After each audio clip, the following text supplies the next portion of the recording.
If you've ever seen a Victorian photograph and wondered if joy had been legally banned during the 1800s, you're not alone. These portraits look like the subjects have just been told their favorite hobby is now illegal, or worse, that smiling might cause spontaneous combustion. But the truth behind those blank stares and mannequin-like poses is more complex, more technical, and surprise, often morbidly weird. Hello, travelers. Histories do not always need to be boring. You can rest here and listen to hilarious histories to drift off to sleep. Tonight, we will explore the topic 10 things you didn't know about the Victorian era, and many more. Before we continue, leave a comment to let me know when and where you are listening to this, and hit the subscribe button, but only if you enjoy what I do here. Let's begin.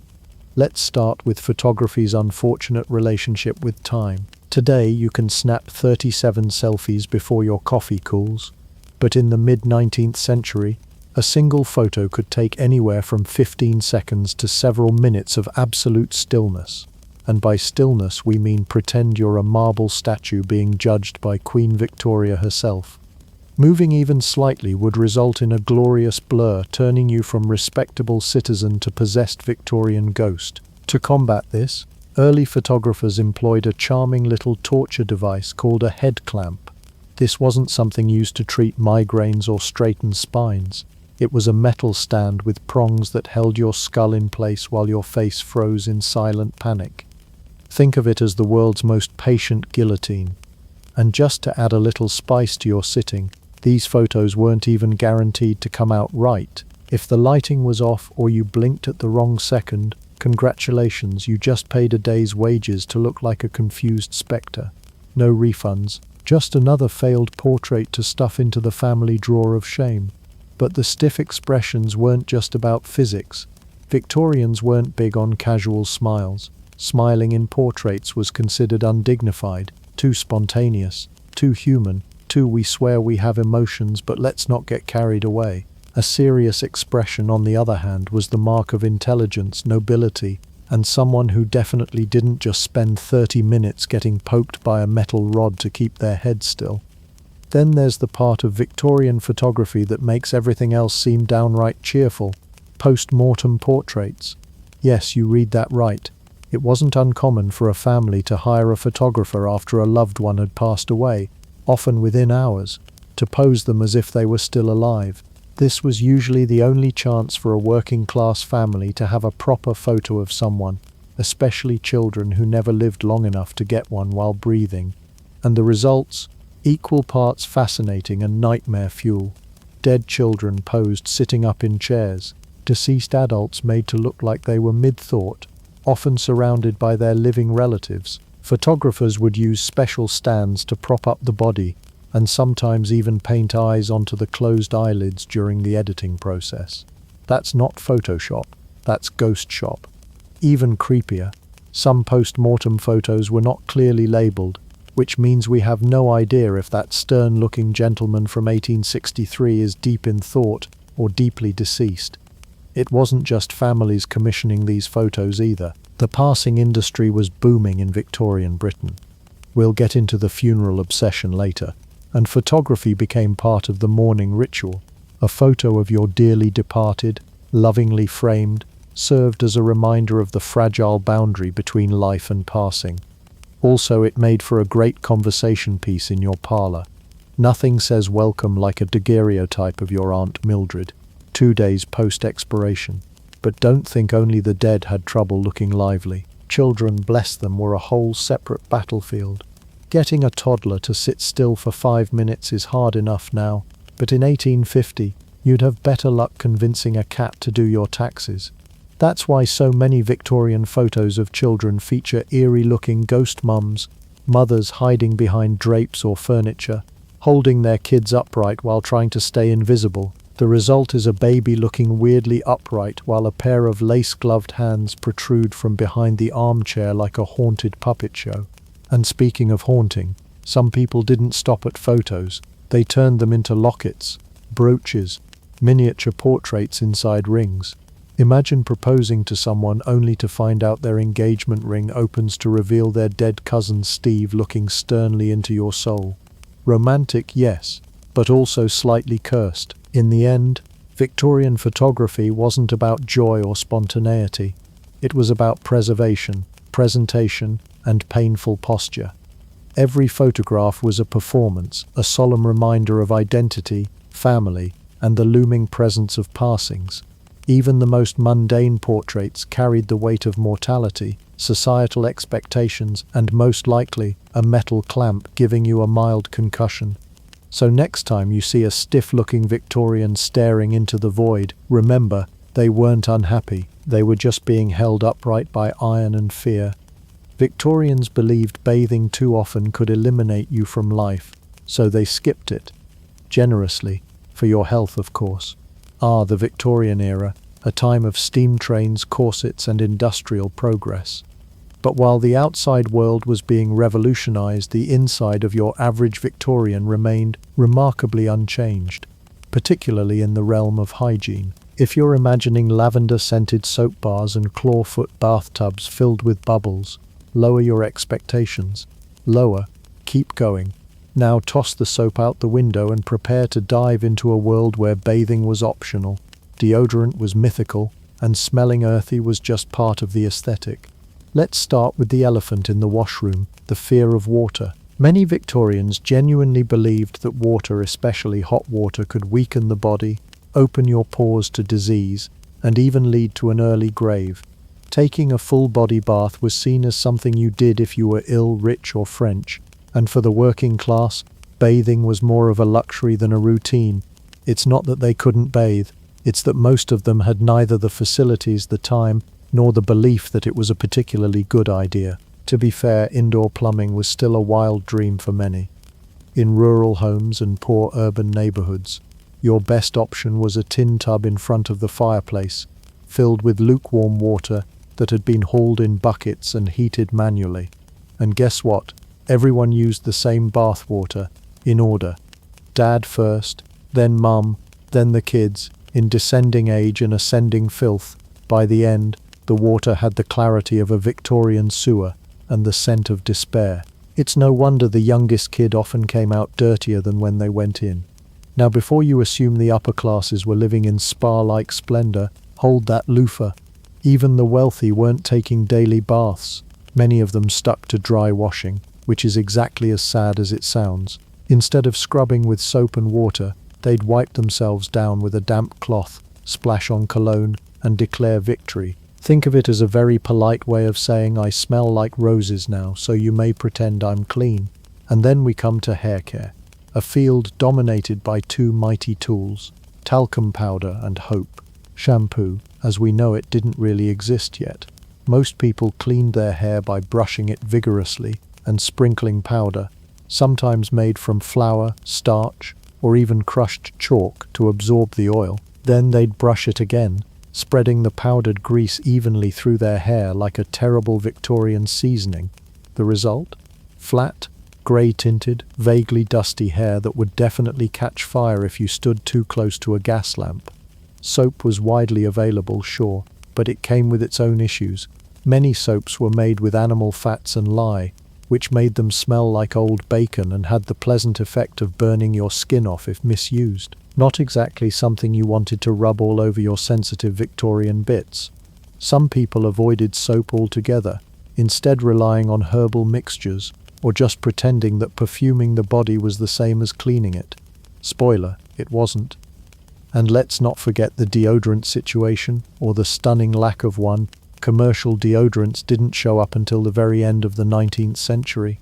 Until then, Victorians fought body odor with a combination of armpit pads, lemon juice, vinegar rubs, and sheer optimism. They wore layers upon layers of clothing, partly to absorb sweat, and partly so that no one would ever get close enough to notice. Corsets may have shaped the body, but they also trapped heat, moisture, and despair in a tidy lace-up prison. Now, if things got really out of hand, there was always the public bathhouse. These ranged from luxurious facilities for the elite, complete with marble tubs and personal attendants, to far grimmer communal experiences where you and 30 strangers shared cloudy water and the vague hope of not catching cholera. But again, these visits weren't daily. Bathing once a week was considered good hygiene. Anything more frequent might make you look suspiciously French or worse, eccentric. And if you were a woman, even more rules. Doctors warned against bathing during menstruation, believing it could cause all sorts of vague hysteria or collapse the uterus like a deflating balloon. Some even cautioned against wetting the head because it might lead to madness. So women would carefully wash their faces, maybe their feet, and call it a day. A fresh pair of gloves and a spritz of lavender water, that's a Victorian spa day, baby. Of course, Queen Victoria herself had a say in the matter. Though she bathed more frequently than the average person, she still kept her views fairly conservative. Her endorsement of certain soaps and powders gave those products social legitimacy. But even royalty didn't push the idea of daily washing. The goal was to appear polished, not necessarily to be clean. In the end, Victorian cleanliness was a balancing act between social image, medical superstition, and limited plumbing. People weren't exactly proud of being filthy. They just didn't consider cleanliness in the same way we do now. If you were well-dressed, powdered, and faintly smelled of lavender or formaldehyde, you were doing just fine. So next time someone tells you the Victorians were prim and proper, just remember, underneath those 10 layers of lace and wool, someone was sweating like a furnace and hoping their powdered hair didn't spontaneously ignite. Victorian fashion wasn't just about looking good. It was about committing, even if that meant occasionally catching fire, slowly absorbing toxic chemicals through your skin, or slowly rearranging your internal organs in the name of elegance. Yes, the Victorians were stylish, but their wardrobe was less what not to wear and more what might end you in a ball gown-related tragedy. Let's begin with the silent killer of the season, arsenic. Specifically, the rich, luminous green dye made from copper acetoarsenite, a substance so toxic it could be used to kill rats, but was instead used to dye fabrics, artificial flowers, wallpaper, and even children's toys. It was called Paris green because, of course, Paris was somehow blamed for all things fashionably lethal. This shade was everywhere in the 19th century. Women swooned over dresses in deep emerald, men admired it in waistcoats, and everyone ignored the minor detail that the dye could absorb into the skin, flake off into the air, or leach into sweat. Some factory workers who handled arsenic-dyed fabric developed sores, lost hair, and suffered liver failure. But hey, at least they looked fabulous doing it. One famous passing-by fashion incident involved a girl who wore an arsenic-laden gown to a ball and collapsed shortly afterward. Doctors blamed hysteria. Spoiler, it was poison. Still, if arsenic didn't get you, your crinoline probably would.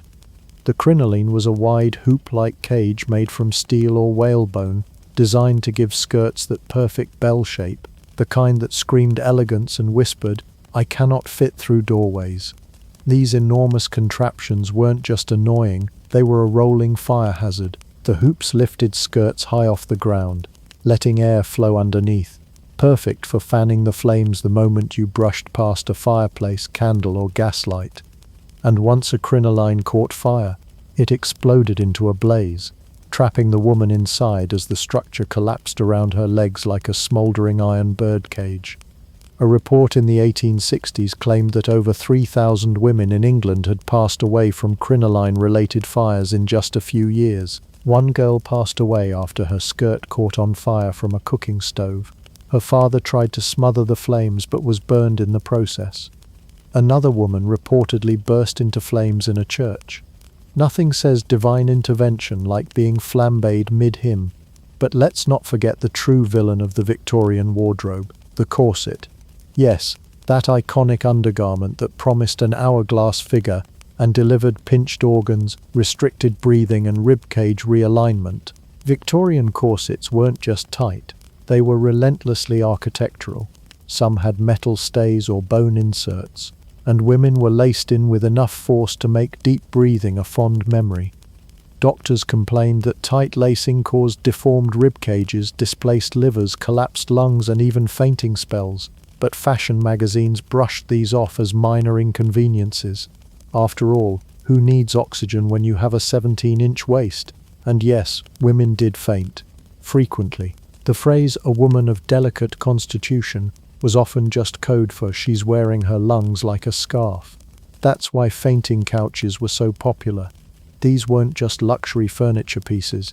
They were essential for regaining consciousness after the seventh time you stood up too fast while your intestines were shaped like a question mark. Corsets were also blamed for miscarriages, indigestion, curvature of the spine, and general despair. But hey, if your waist wasn't narrow enough to be encircled by your husband's hands, were you even trying? Fashion was pain, and Victorian women endured it with lace-lined grit. Now, while women were contending with exploding dresses and organ-crunching corsets, Victorian men weren't entirely off the hook. Their fashion sins included tall, stiff collars that cut off circulation and shoes so pointy they resembled medieval weapons. Some collars were so tight they were nicknamed father killers, as they could allegedly cause asphyxiation during sleep or even while nodding off after dinner. And let's talk hats. Men wore top hats so tall they had their own weather system, and women often sported feathered bonnets so heavy you'd think they were preparing for takeoff. Milliners competed to outdo each other by stuffing entire birds onto hats. One woman reportedly wore a hat adorned with 4 different birds and several wings. At some point it ceased being fashion and became ornithological taxidermy cosplay. As for shoes, Victorian footwear was designed more for beauty than functionality. Women's boots had narrow toes, high heels, and were often made of delicate material that wouldn't survive a puddle, let alone a cobblestone street. Breaking in new boots was less wearing them in and more gradually accepting that pain is eternal. In short, getting dressed in the Victorian era was like preparing for battle. You might look spectacular, but you were one candle flick away from disaster, one corset tug from unconsciousness, and one green dye away from internal organ failure. And yet, people lined up for it. Why? Because appearance was everything. Your outfit reflected your social class, your respectability, and your willingness to suffer silently while being slowly roasted in arsenic and whalebone. Imagine your spouse has just passed away. Your heart aches, your world shatters, and naturally the first thing you do is check your wardrobe. Welcome to Victorian mourning culture, where grief wasn't just an emotion, it was a full-time performance governed by an extensive catalogue of rules, fabrics, colours, behaviours and accessories. If you thought passing away meant resting in peace, the Victorians would kindly correct you. Passing away meant changing your outfit, your jewellery, your social calendar, and possibly your entire identity for at least 2 years. Sometimes more, depending on who had the audacity to die on you. Let's begin with the grandest tradition, mourning clothes. If you were a woman, this wasn't just a black dress. This was an entire fashion category with subcategories of sadness. The first phase was called deep mourning, which could last anywhere from 6 months to a full year. During this time, you were expected to wear matte black crepe, a fabric so scratchy, crinkly, and soul-draining that it practically wept on its own. No shine, no jewelry, and absolutely no color. Looking too lively was not only frowned upon, it was suspicious. Once you'd completed your mandatory stretch in human shadow cosplay, you were allowed to enter second mourning, or half mourning. This was the Victorian version of a parole hearing. You could now wear fabrics that reflected light, gasp, and cautiously add dark purples, greys, or lilacs to your wardrobe. But don't get too excited. This didn't mean you were emotionally healed. It just meant society had decided you were allowed to shop again. Men had it easier. Of course they did. A black suit and a hatband would suffice, and even that was sometimes optional. Widowers were not expected to become walking shadows for 2 years. They had jobs to keep and new wives to marry. A respectable man could remarry in under 12 months without raising too many eyebrows.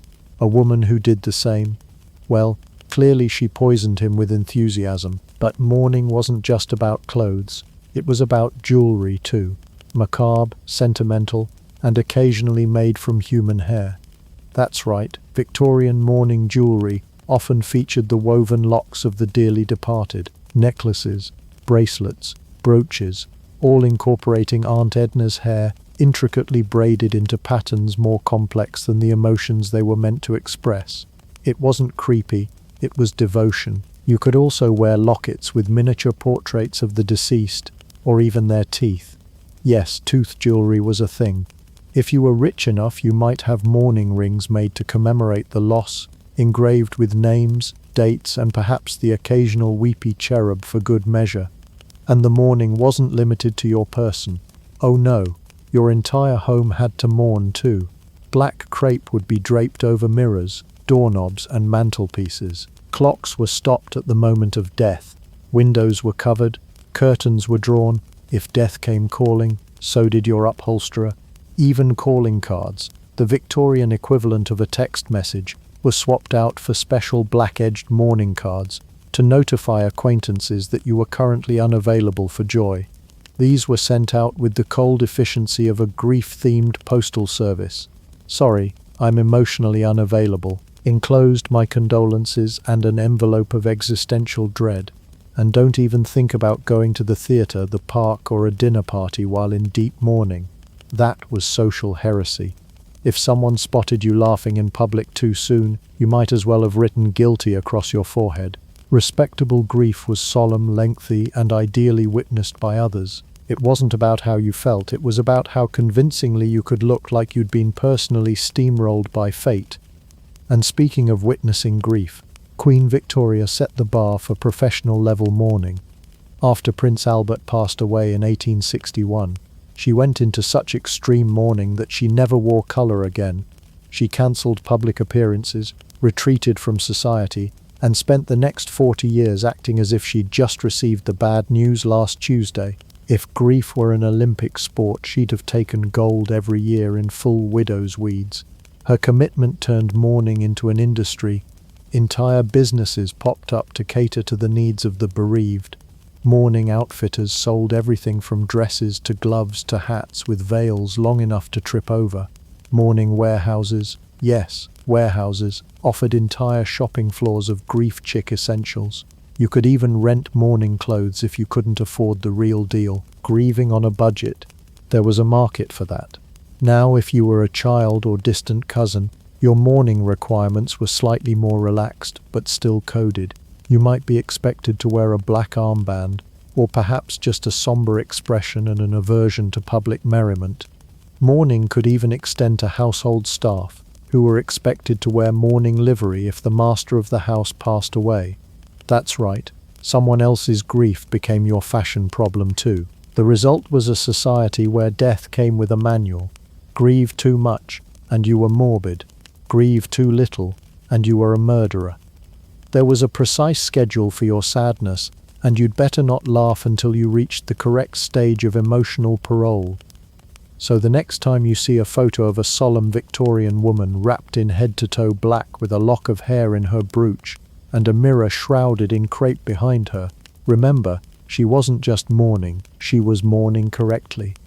Because in the Victorian era, grief wasn't a feeling, it was a lifestyle.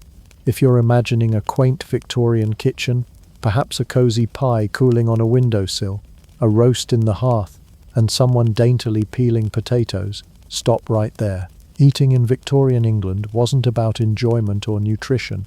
It was more like entering a daily culinary game of Russian roulette. Only instead of bullets, you were gambling with lead, arsenic, formaldehyde, red dye, death, and the occasional chalk-flavoured biscuit. To be blunt, Victorian food was chaos, not because people didn't want to eat well, but because most of the things they ate were laced with toxins, fake ingredients, or mystery meat of highly questionable origin. And worse, it was completely legal. Let's start with the most wholesome item on the table, bread. It was the staple food of the working class, but getting a clean loaf was like striking gold if gold were made of actual flour and not bone dust, alum powder, or plaster of Paris. Yes, bakers routinely whitened their bread with chalk, powdered limestone, or ground up bones to make it appear more refined. Why? Because white bread was seen as high quality, and actual flour was expensive, so you'd bite into a crusty loaf thinking, wheat, and actually be eating calcium carbonate seasoned with hope. Of course, bread was just the beginning. Sugar, bulked up with ground gypsum, milk, frequently watered down, and then topped off with a dash of boric acid to prevent it from spoiling.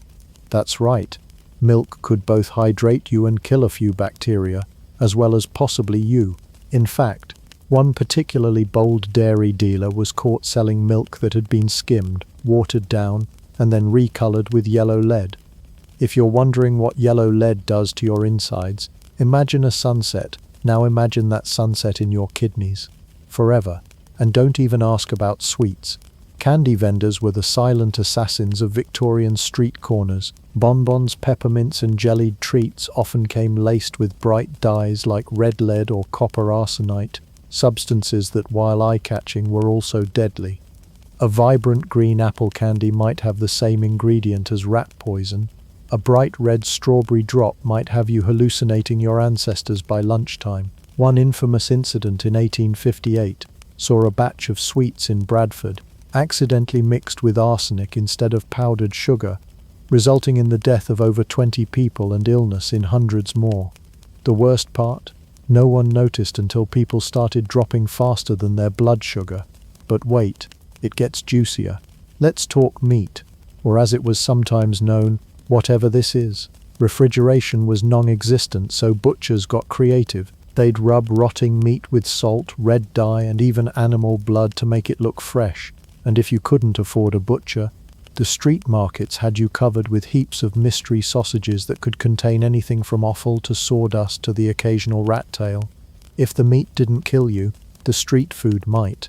The Victorians loved portable snacks, pies, oysters, hot eels, and pudding, but cleanliness was optional. Vendors often cooked with reused fat, heated food over open coals on grimy carts, and washed nothing.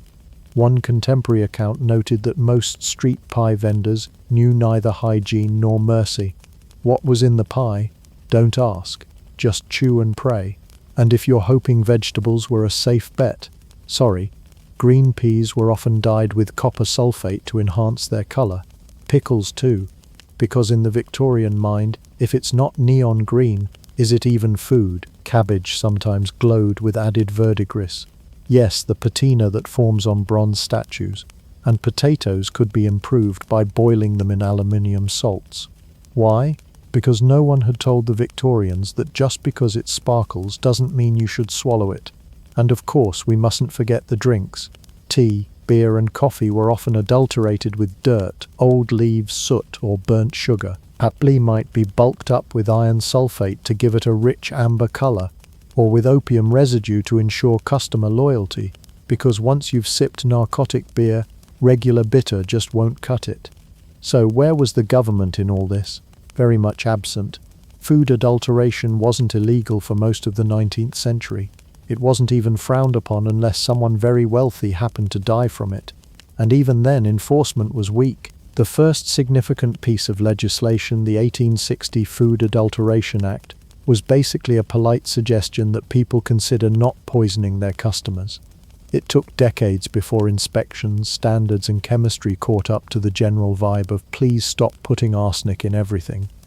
In short, every meal in Victorian England was a balancing act between hunger and hazard. The vegetables were dyed, the meat was questionable, the bread was chalky, and dessert was potentially explosive.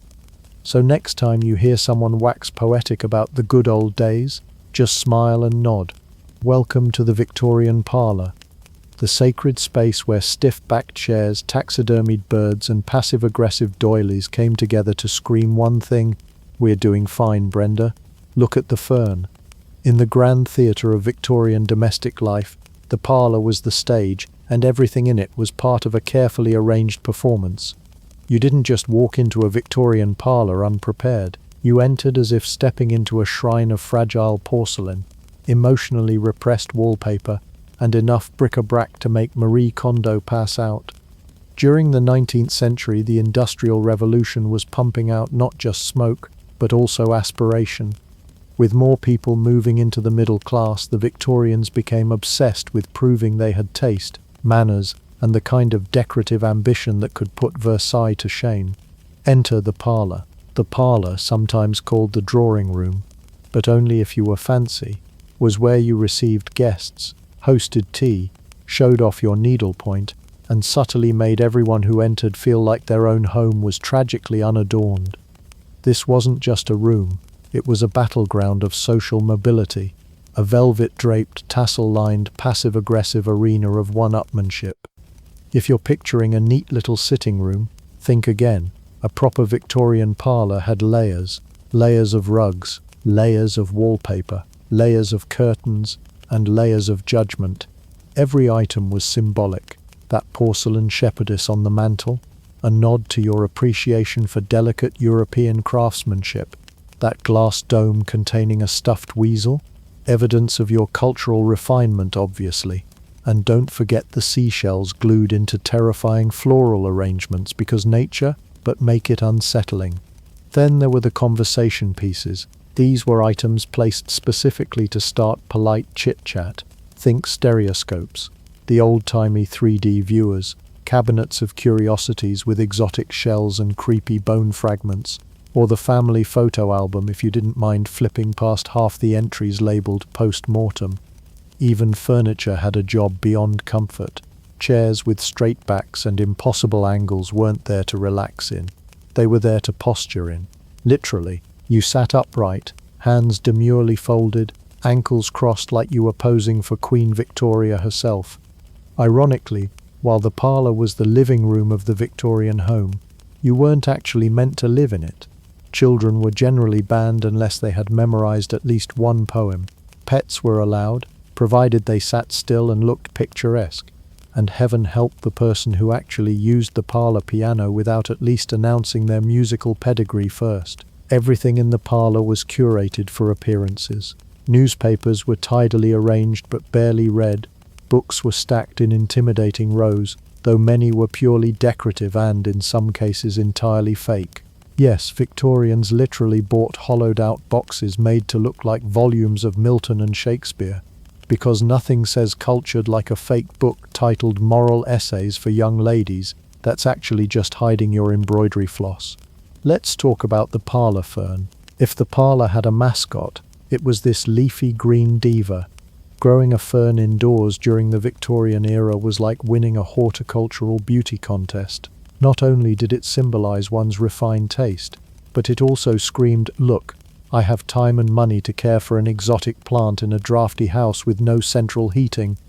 Entire subcultures formed around fern collecting. Pteridomania, or fern madness, was a real term. Families would invest in ornate glass domes called Wardian cases to display their ferns in regal isolation. Picture a houseplant with a security detail. No respectable Victorian host would subject guests to mere conversation. How ghastly. Instead, there were parlor games, many of which involved light scandal, charades, fortune-telling, or the minister's cat. Don't ask, it's weird. Were all the rage. The goal was to laugh modestly, reveal nothing, and maybe flash a wrist if you were feeling rebellious. And of course the ever-popular séance. What better way to liven up your heavily perfumed, dimly lit parlor than with a nice round of communing with the dead? Victorian spiritualism was so hot right then that you were more likely to find a Ouija board in the parlor than a coffee table. As the 20th century approached, and homes got cozier and less performative, the parlor slowly lost its relevance. It became the living room, the sitting room, or more accurately, the room where you could finally just sit. But for a glorious stretch of the 1800s, the parlor was everything: a showroom, a status symbol, and the ultimate Victorian panic room where dust was banned, children were muzzled, and the tea was always served with judgment. So next time you arrange your bookshelf by color or post a filtered photo of your brunch, just remember, the Victorians did it first. Only their filters were lace curtains, their brunch was boiled mutton, and instead of likes, they got polite nods from Mrs. Weatherby across the lane. In Victorian times, decorating your home was more than a matter of taste. It was a potentially fatal affair. While today we worry about matching throw pillows, the Victorians had to worry about their wallpaper murdering them.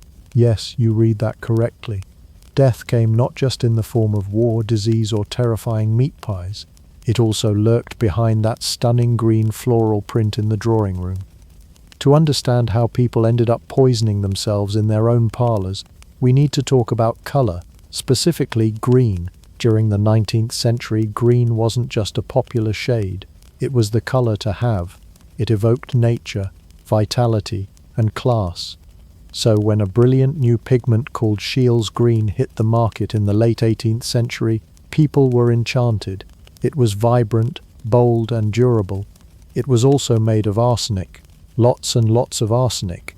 Scheele's green and its even more saturated cousin Paris green contained copper arsenite, which was not exactly on par with your average food dye, but back then, no one was regulating what could or couldn't be smeared onto walls, fabrics, or even children's toys. And when it came to wallpaper, these greens made a room look positively posh, or at least posh enough to impress guests who hopefully didn't keel over mid-visit. Now, to be fair, not every green wallpaper was deadly, but plenty were. Manufacturers didn't just sprinkle in a dash of poison, they caked it on. Some wallpapers were practically radioactive in appearance, glowing with the vibrancy of a poisonous jungle frog. And when that paper began to flake or got damp, which in England was roughly always, the arsenic could be released into the air in the form of gas or dust. Breathe that in too often, and suddenly your house wasn't a home. It was a slow, stylish death trap. Symptoms of arsenic poisoning included vomiting, headaches, skin lesions, and in chronic cases, death. But at first, people had no idea what was happening. One minute you're showing off your lovely new parlor with that stunning green print. It's French. And the next, your children are inexplicably sick, the maid's developed a suspicious cough, and Aunt Margaret hasn't blinked in 2 days. Some doctors started connecting the dots. In the 1850s, an Irish physician named Dr. Thomas Orton began pointing fingers at the wallpaper, noting cases where illness vanished after the offensive decor was removed. He wasn't alone. Other researchers chimed in, practically waving arsenic red flags. But wallpaper companies, they were not having it. After all, poison sells. One particularly charming defense came from William Morris, the famous designer and accidental bringer of doom. His company produced wallpapers containing arsenic, and when questioned he brushed it off as nonsense. His logic: poor people were always sick anyway, and this was probably just another excuse. Yes, you can practically hear the monocle clinking. Ironically, Morris's own mother owned shares in an arsenic mine. Truly, a family business. Still, public pressure eventually grew. The Ladies' Sanitary Association, a group that sounds like they'd make you wash your hands and scold you for existing, published pamphlets warning of the dangers.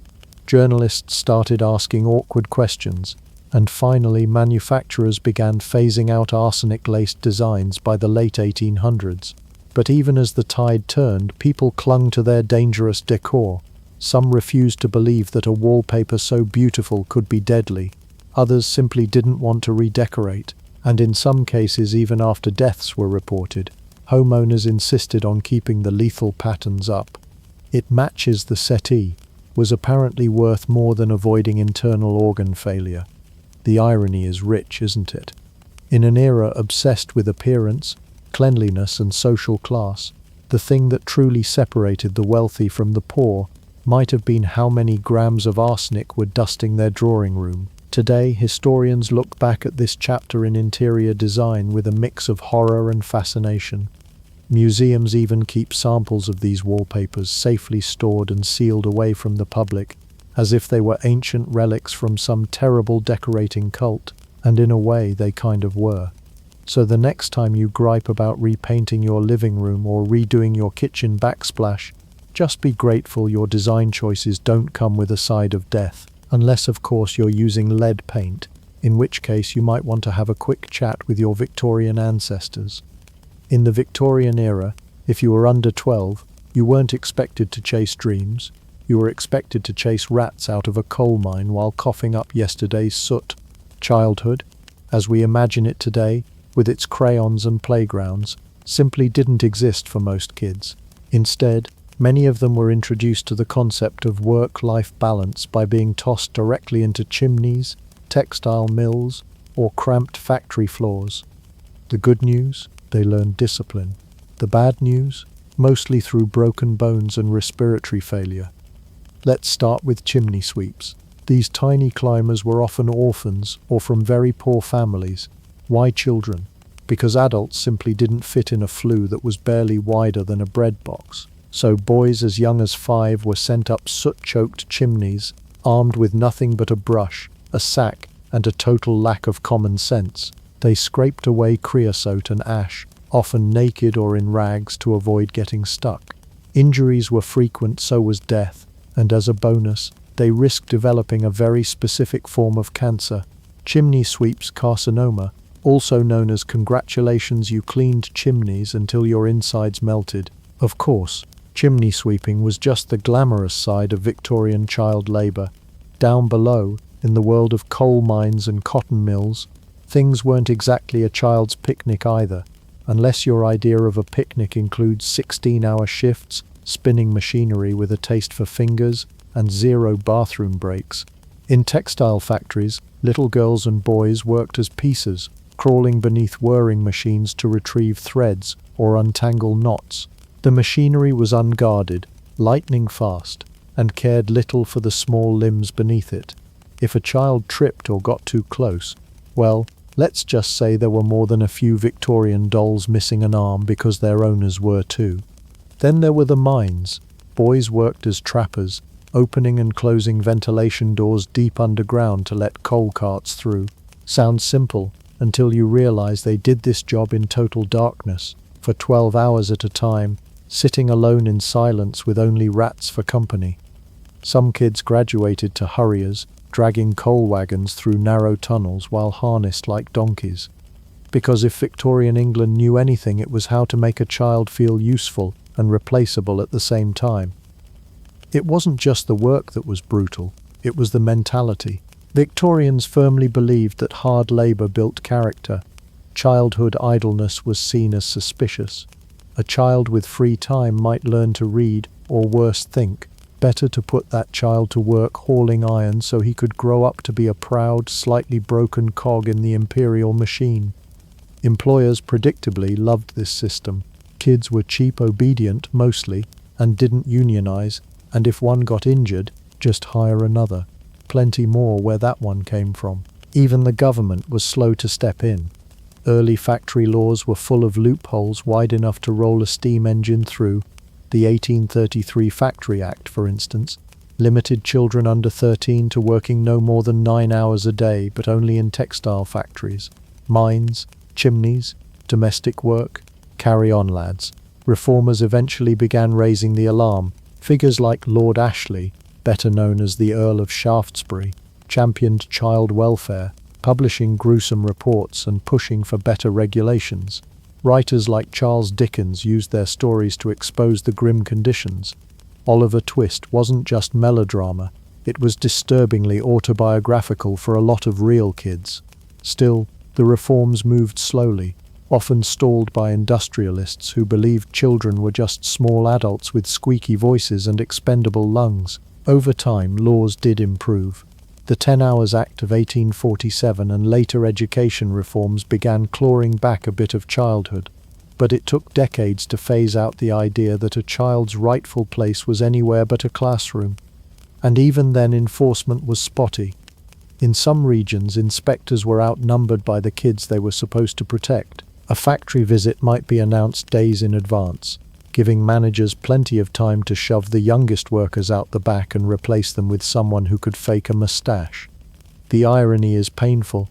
In an age that idealized morality and family values, thousands of children spent their formative years losing fingers to looms and coughing up coal dust instead of learning their ABCs, and all for a few pence a week, just enough to buy bread, or if you were lucky, a sweet that hadn't been dyed with arsenic. So the next time you see an 8-year-old playing video games for hours and think, kids these days don't know how easy they have it, remember that in Victorian times they knew hardship way too well, and no, they weren't building character, they were just trying not to get flattened by a cartload of coal. In the modern world, innovation means things like smartphones, self-driving cars, or Wi-Fi-enabled refrigerators.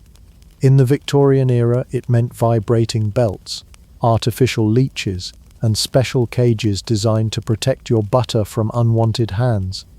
It was a time when science and industry were exploding with possibility, but common sense often took the day off. Why solve a problem with logic when you could solve it with steam, leather straps, and a strong belief in magnets? Let's begin with a fan favorite, the anti-flatulence mask. That's right, Victorians, ever concerned with public decorum and bodily control, weren't about to let a rogue fart ruin the parlor's moral hygiene. This bizarre little contraption was essentially a padded nose and mouth cover meant to be worn during moments of personal distress. Some designs even had tiny charcoal filters to absorb the offending odors, because nothing says dignity like slowly suffocating in your own shame while looking like a Victorian Darth Vader. Of course, not all inventions were quite so aromatic. Some were deeply focused on health, or at least Victorian ideas of health, which often included things like electric corsets and therapeutic mustache brushes. At the time, vital energy was all the rage. People believed the body could be fine-tuned with jolts of static electricity or vigorous mechanical vibration. Hence the rise of devices like the vibrating health belt, which promised to melt fat, tone muscles, and possibly exercise your gluttony demons. Picture this. You strap yourself into a machine that looks like it belongs on a steampunk hamster wheel. It whirs to life, and suddenly you're jiggling like a custard in a thunderstorm while your friends sip tea nearby and pretend this is all very normal. These devices were sold as miracle cures for everything from female hysteria to indigestion to general laziness, basically anything that involved being alive in the 1800s. Now, if you thought your kitchen gadgets were excessive, Victorians would like a word. The era gave us such masterpieces as the butter protector, a tiny wire cage designed to encase your butter and guard it from flies, dust, or, as one patent ominously suggested, unwelcome domestic hands. It was the Tupperware of its day, minus the plastic and plus a vaguely threatening air of food-based paranoia. But perhaps the true crown jewel of Victorian medical oddity was the mechanical leech simulator. Yes, the Victorians, ever nostalgic for the good old days of medieval bleeding, came up with a machine that mimicked the soothing, blood-sucking action of an actual leech. Why? Because natural leeches were unreliable, prone to falling off mid-suck, and just not classy enough for modern drawing rooms. So instead, you could own a brass and clockwork contraption that offered all the medieval horror with none of the slime. Truly the best of both worlds. The beauty or chaos of Victorian innovation was its blend of earnestness and utter confusion. These people wanted to be modern. They read about Darwin, celebrated steam power, and called themselves scientific thinkers, but they were also terrified of germs, flatulence, masturbation, and women reading novels unsupervised. This perfect storm of curiosity and repression created a culture where anything could be invented, as long as it involved gears, belts, or questionable morals. Take the portable Turkish bath, essentially a glorified canvas sack you sat in while boiling yourself alive over a coal pan. Or the moustache guard, which looked like a metal mouth splint and was meant to keep your facial hair pristine while sipping soup. Or the bedtime respirator, a beaked mask filled with purifying herbs to protect you from the night air's evil vapors, which was a polite way of saying, "My neighbor farted again." There were even gadgets for grief. Mourning was practically a full-time job, and naturally, there were inventions for that too. Grieving women could buy a mourning veil viewer, a little monocle contraption that let you see through your black veil clearly while still appearing properly sorrowful.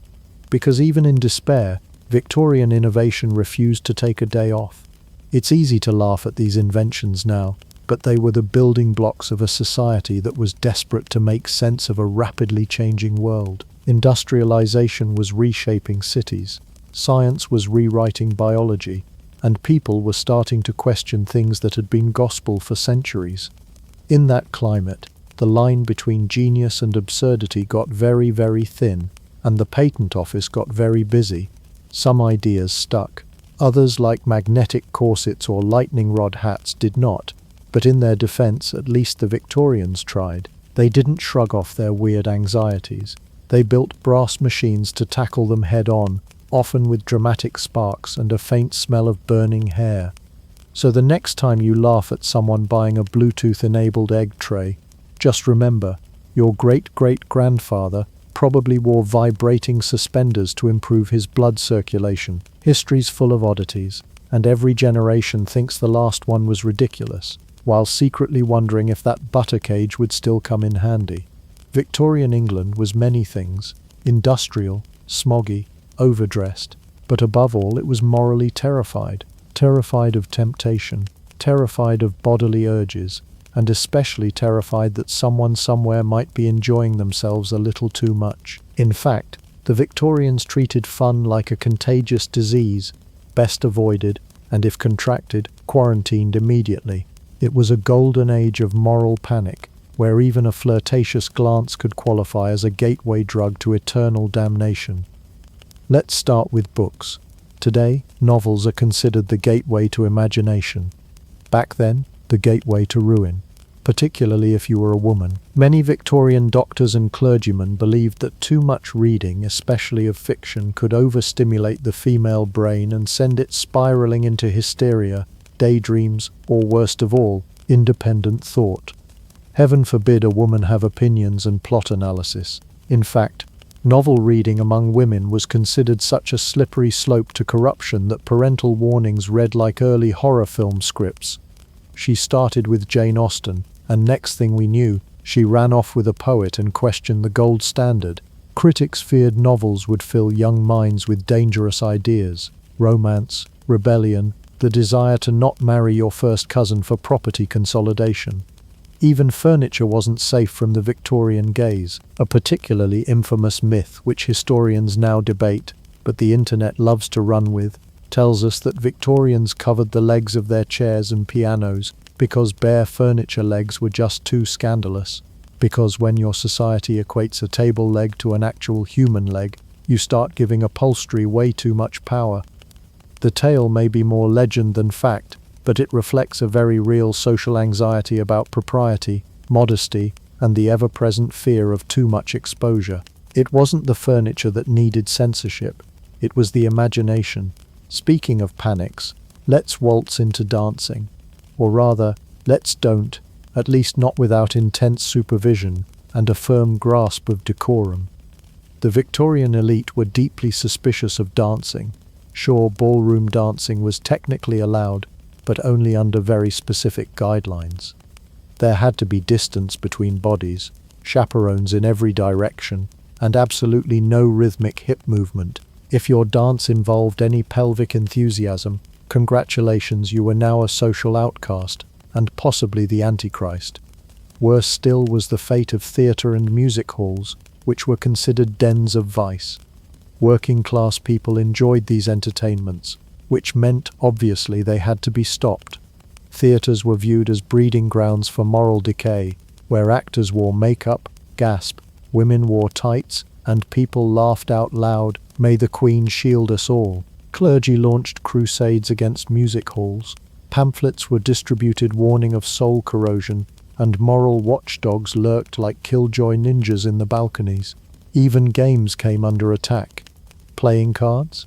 Associated with gambling. Chess? Encouraged overly strategic thinking, which could lead to scheming. Croquet? Too much physical proximity. Not enough divine reverence. The only safe activity seemed to be silently staring at your houseplants while thinking about death. And if the activities weren't sinful, the accessories might be. Take bicycles. Yes, bicycles. In the late Victorian era, women on bicycles became the subject of moral outrage, not because of traffic laws, but because riding a bike meant a woman could travel independently, alone, without a chaperone, in trousers even. Scandalous.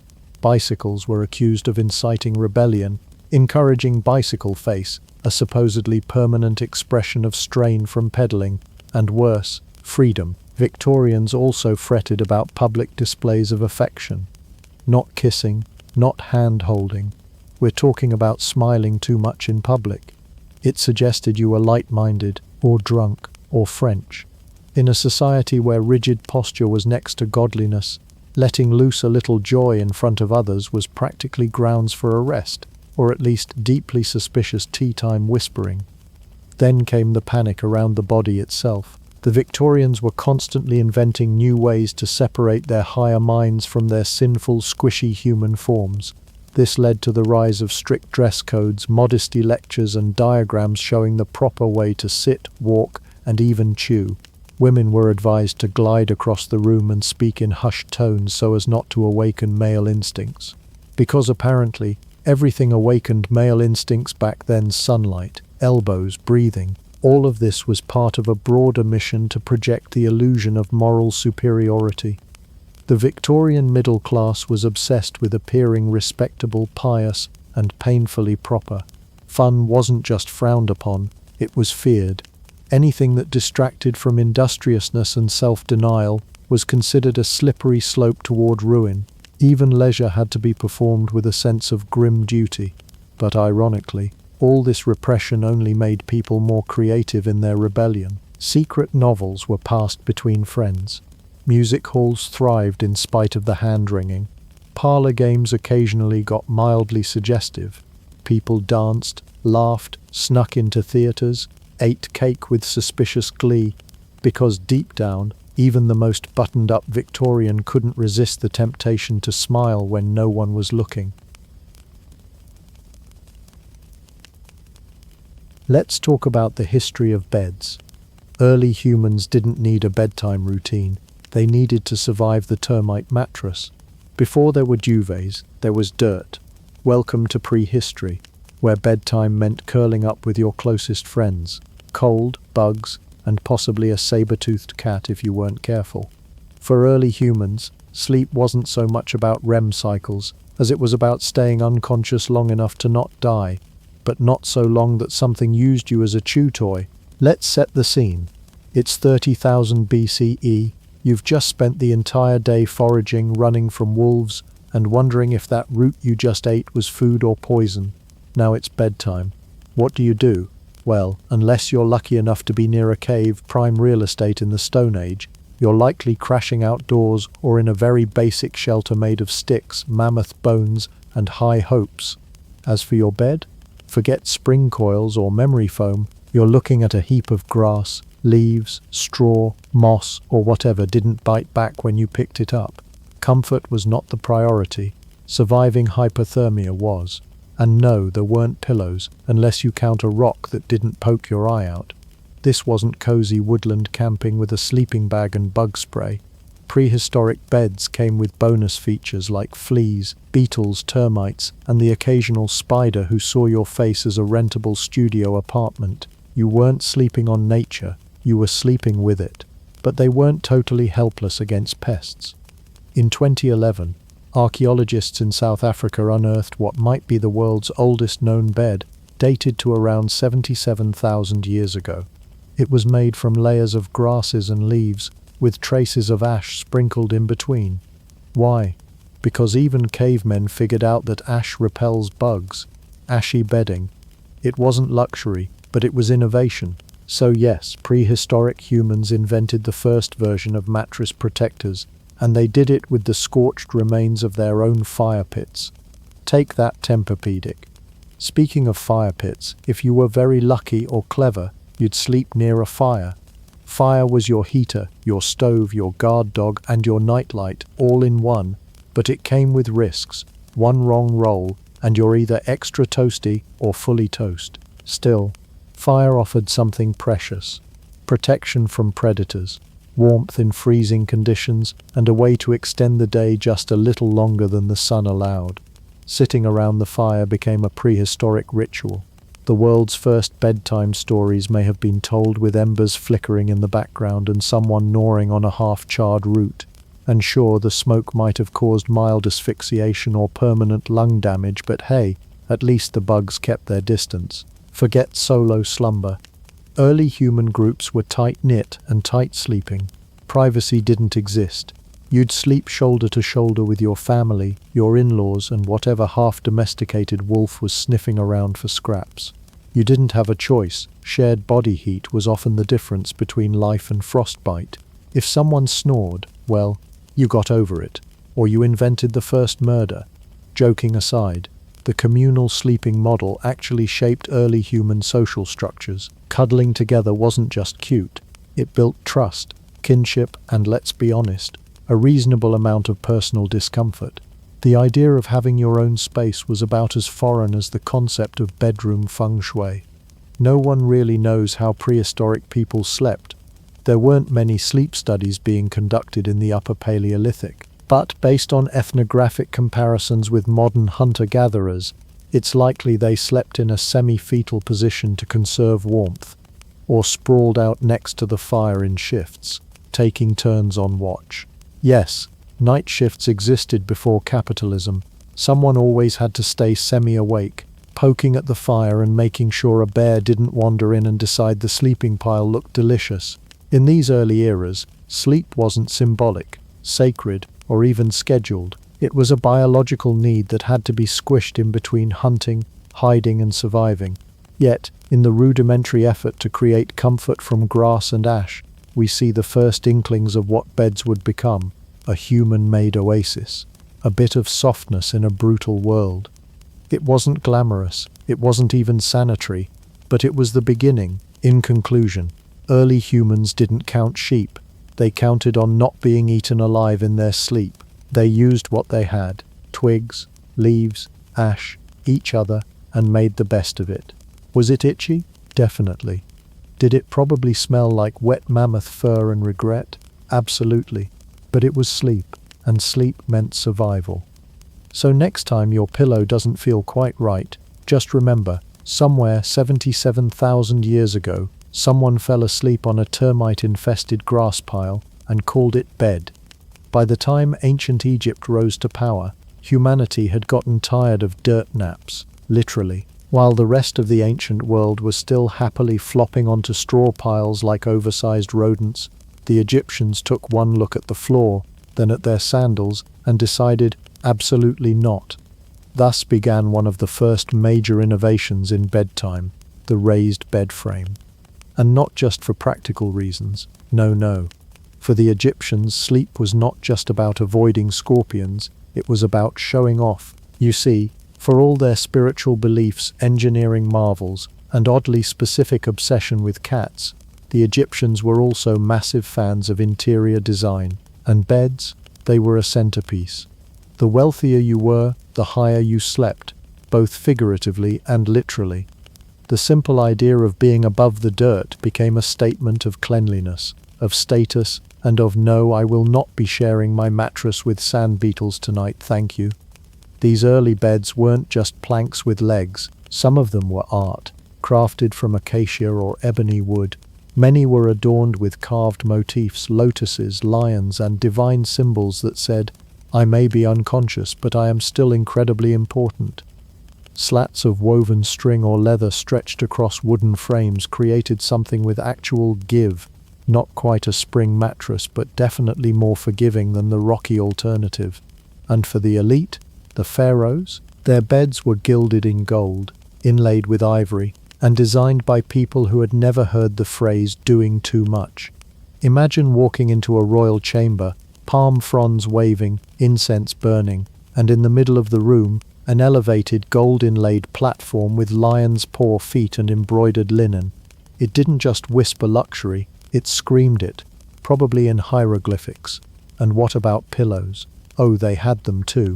Sort of. Ancient Egyptian pillows weren't soft, fluffy clouds. They were more like elegantly carved neck-cradling headrests made of wood or stone, designed to keep the head elevated. Practical for preserving elaborate hairstyles and warding off insects, but likely about as comfortable as sleeping on a sculpture. Still, if it was good enough for Tutankhamun, who are we to judge? But this luxury wasn't for everyone. The vast majority of Egyptians, farmers, laborers, artisans, couldn't exactly waltz into their local linen boutique and order custom cushions. Most slept close to the ground, on simple mats made from palm fibers or reeds. Maybe they'd throw a textile over it, maybe not. Their version of a bedtime routine was probably more along the lines of collapsing in exhaustion after hauling mud bricks all day, and hoping the mosquitoes were feeling merciful. The difference between the haves and have-nots in ancient Egypt was nowhere more clear than in the bedroom. For the poor, a bed was whatever dry surface wasn't already claimed by a goat. For the rich, bedtime was practically ceremonial. Linen sheets, imported oils, feather-stuffed cushions for those wealthy enough to afford birds that weren't eaten, and a sleeping position that was halfway to a throne. And don't even get started on tomb beds, because if you thought Egyptians were extra in life, just wait until you see how they kitted out their afterlife accommodations. Pharaohs were buried with full-sized beds inside their tombs, complete with bedding and sometimes even portable versions for use in the underworld, because apparently eternal slumber still required good lumbar support. Of course, this wasn't just a flex.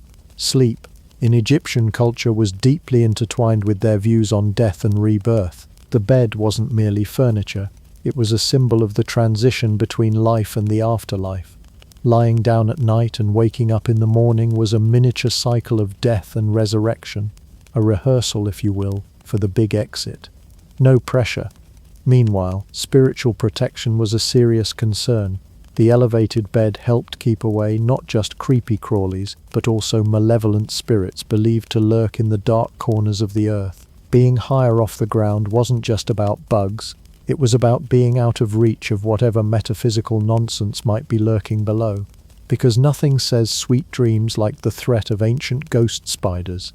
In short, ancient Egyptian beds were more than just sleeping apparatuses. They were social markers, spiritual tools, and full-on declarations of divine taste. If you were wealthy, you didn't just sleep, you performed rest.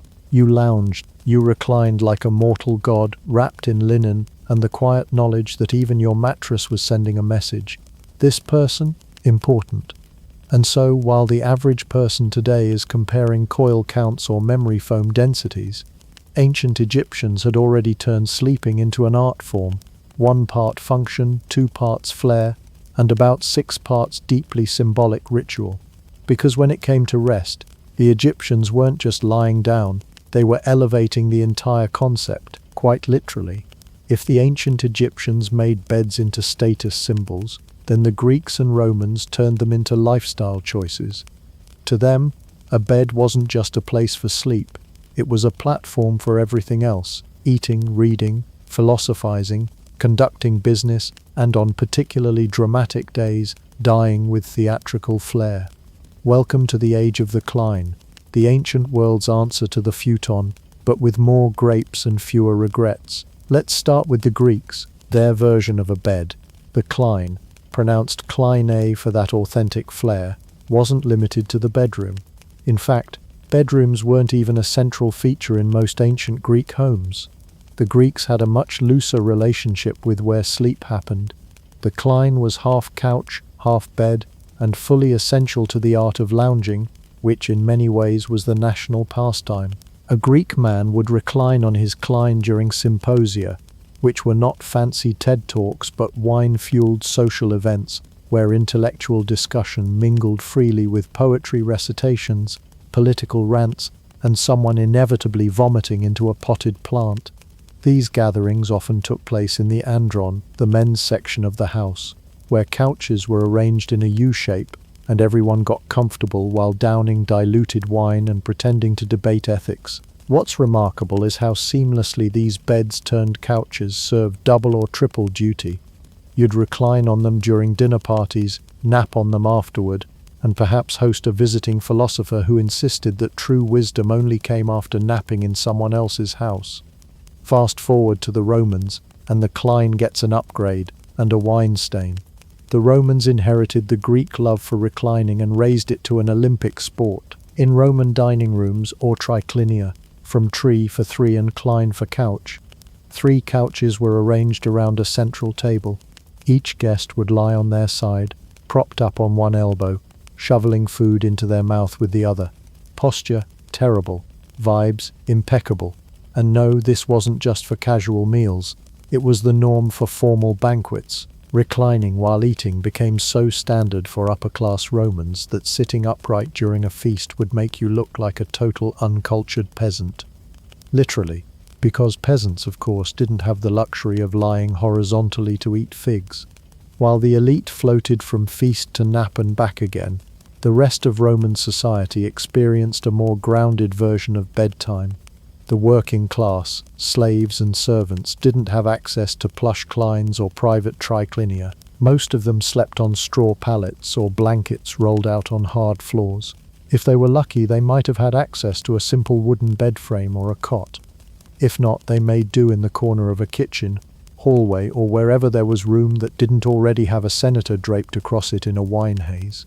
Roman sleeping arrangements also reveal early glimpses of portable beds, a significant step in the evolution of sleeping. Folding beds, collapsible frames, and even rudimentary travel mattresses show up in the historical record. These weren't used by everyday folks, of course. They were reserved for generals on campaign, wealthy travelers, or anyone with enough coin to say, "Yes, I would like to bring my nap with me, thank you." Guest beds became more common too. Hospitality was an important part of Greco-Roman culture, and if you were hosting someone, even grudgingly, you'd offer them a cline, cot, or failing that, the least lumpy corner of the floor. Depending on your status, you might have a whole guest chamber with its own recliner bed hybrid, or just a blanket tossed near the door. And while Roman bedrooms cubiculum did exist in upper-class homes, they weren't always considered the main sleeping quarters. Sometimes they doubled as private study rooms or spaces for secret meetings, political or otherwise. The idea of a room dedicated purely to sleep wouldn't fully take root until much later in history. For now, the lines between rest, work, leisure, and overindulgence were deliciously blurred. Even the deathbed, the ultimate piece of dramatic furniture, had its moment in Roman homes. Important people were often shown dying on their couches, surrounded by mourners, stoically delivering their final philosophical zinger. Some even made sure to pass away during a reclining banquet, because what's more Roman than exiting this world with a goblet in one hand and a quote from Virgil in the other? In the Greco-Roman world then, the cline wasn't just furniture, it was a symbol of refinement, a canvas for indulgence, and a horizontal stage on which everything from poetry readings to political backstabbing unfolded. Reclining became more than a habit. It became a statement that life was meant to be enjoyed, preferably with one elbow propped and someone else peeling your grapes. So, if you've ever eaten chips in bed while half watching a documentary you won't remember, congrats. You're continuing a proud tradition started thousands of years ago by toga-wearing intellectuals who believed in multitasking through leisure. The Middle Ages, a time when knights jousted, peasants toiled, and no one had figured out how to get a good night's sleep. Forget majestic Greco-Roman lounging or gilded Egyptian slumber. In medieval Europe, going to bed meant wrestling with ropes, lumps, drafts, and the distinct possibility that you'd wake up with fleas, and not all of them yours. Let's begin with the medieval bed itself. At first glance, it might have looked impressive. In wealthier homes, beds were massive wooden frames, sometimes ornately carved, looming in the corner like a wooden shrine to rest, or what passed for it. But beneath the imposing headboards and heavy curtains was a sleeping system that was, shall we say, structurally ambitious. Instead of a flat base, these beds relied on a network of interlaced ropes strung across the frame to support the mattress. And while this setup was technically advanced for the time, it had one unfortunate flaw: the ropes stretched. That meant every night you had to tighten the ropes by hand to keep the mattress from sagging like a hammock in a windstorm. Hence the phrase "sleep tight," not because the mattress hugged you lovingly, but because someone had to haul on a knot until the bed stopped threatening to fold you in half. If you didn't sleep tight, you might wake up in a slow-motion mattress sinkhole with your knees above your head and your dignity somewhere beneath the slats. As for the mattress, it was often just a fabric sack filled with whatever softish material you could find. Straw was popular, so were feathers, if you had the money and the poultry. Some folks used wool, hay, dried moss, or even seaweed. Basically, if it wasn't actively stabbing you, it was considered sleep-worthy, and while that might sound vaguely rustic and charming, in practice it was more like sleeping on a damp scarecrow. Also, let's talk about the bugs, because yes, they were very much included. The straw mattresses weren't just lumpy, they were miniature ecosystems, teeming with lice, fleas, and the occasional mouse looking for warmth and a place to overthink its life choices. You didn't tuck yourself into bed so much as enter a passive-aggressive negotiation with the wildlife living inside it. Now, before you start picturing medieval people curled up in peaceful solitude, think again. Beds weren't just furniture, they were precious commodities. If you had one, you didn't waste it on a single sleeper. Entire families often crammed together, sharing warmth, space, and a shared sense of discomfort.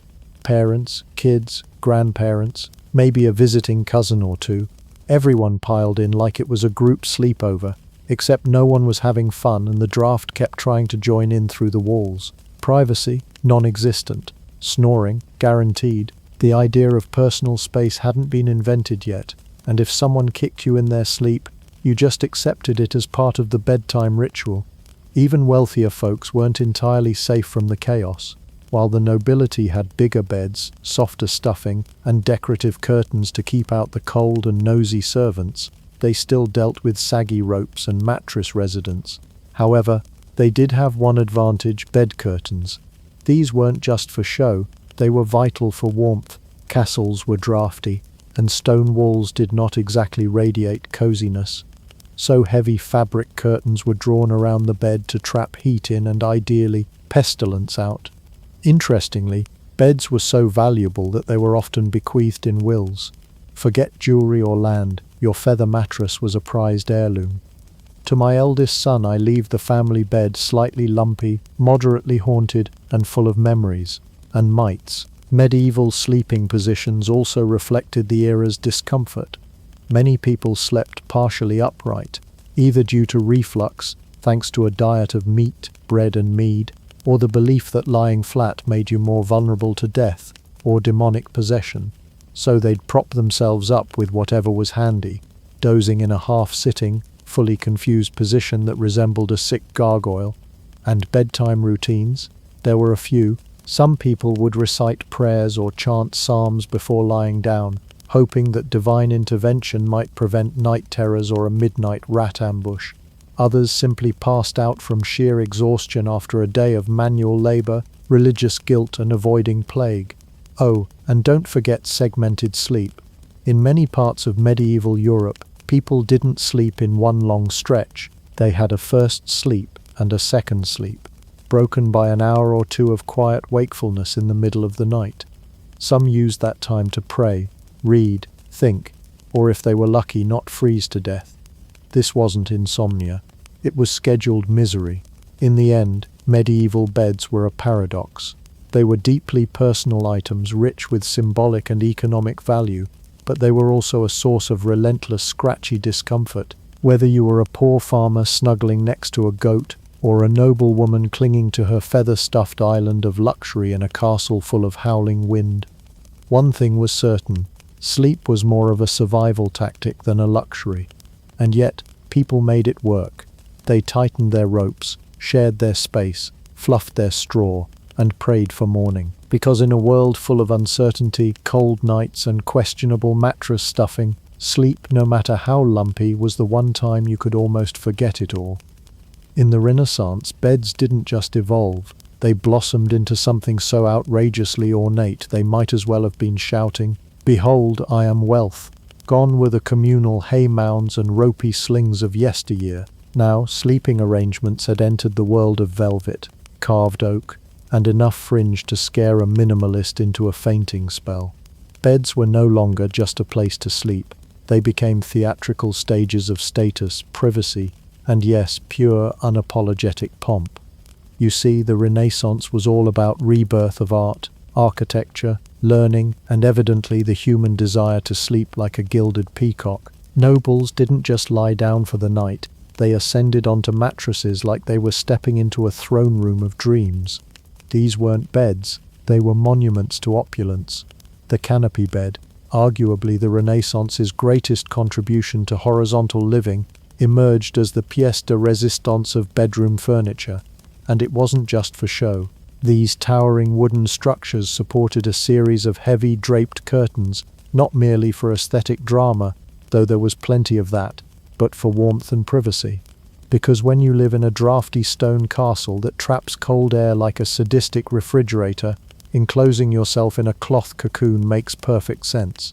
Curtains could be drawn shut to hold in heat, block out light, and keep nosy servants, or the occasional ambitious assassin from knowing whether you were sleeping, plotting, or simply hiding from your 10 children. Beds during this period were so large and majestic, they didn't just anchor the room, they were the room. Nobles placed them on raised platforms or under ornate testers, fancy term for the overhead canopy, with rich fabrics hanging down on all sides, silk, brocade, and velvet textiles, so luxurious they practically whispered, "Don't touch me unless you're royalty," were used to drape the bed in theatrical splendor. Some even had embroidered family crests, just in case someone forgot who owned the bed and needed a helpful visual reminder during pillow time. And these beds weren't just for sleeping. Oh no.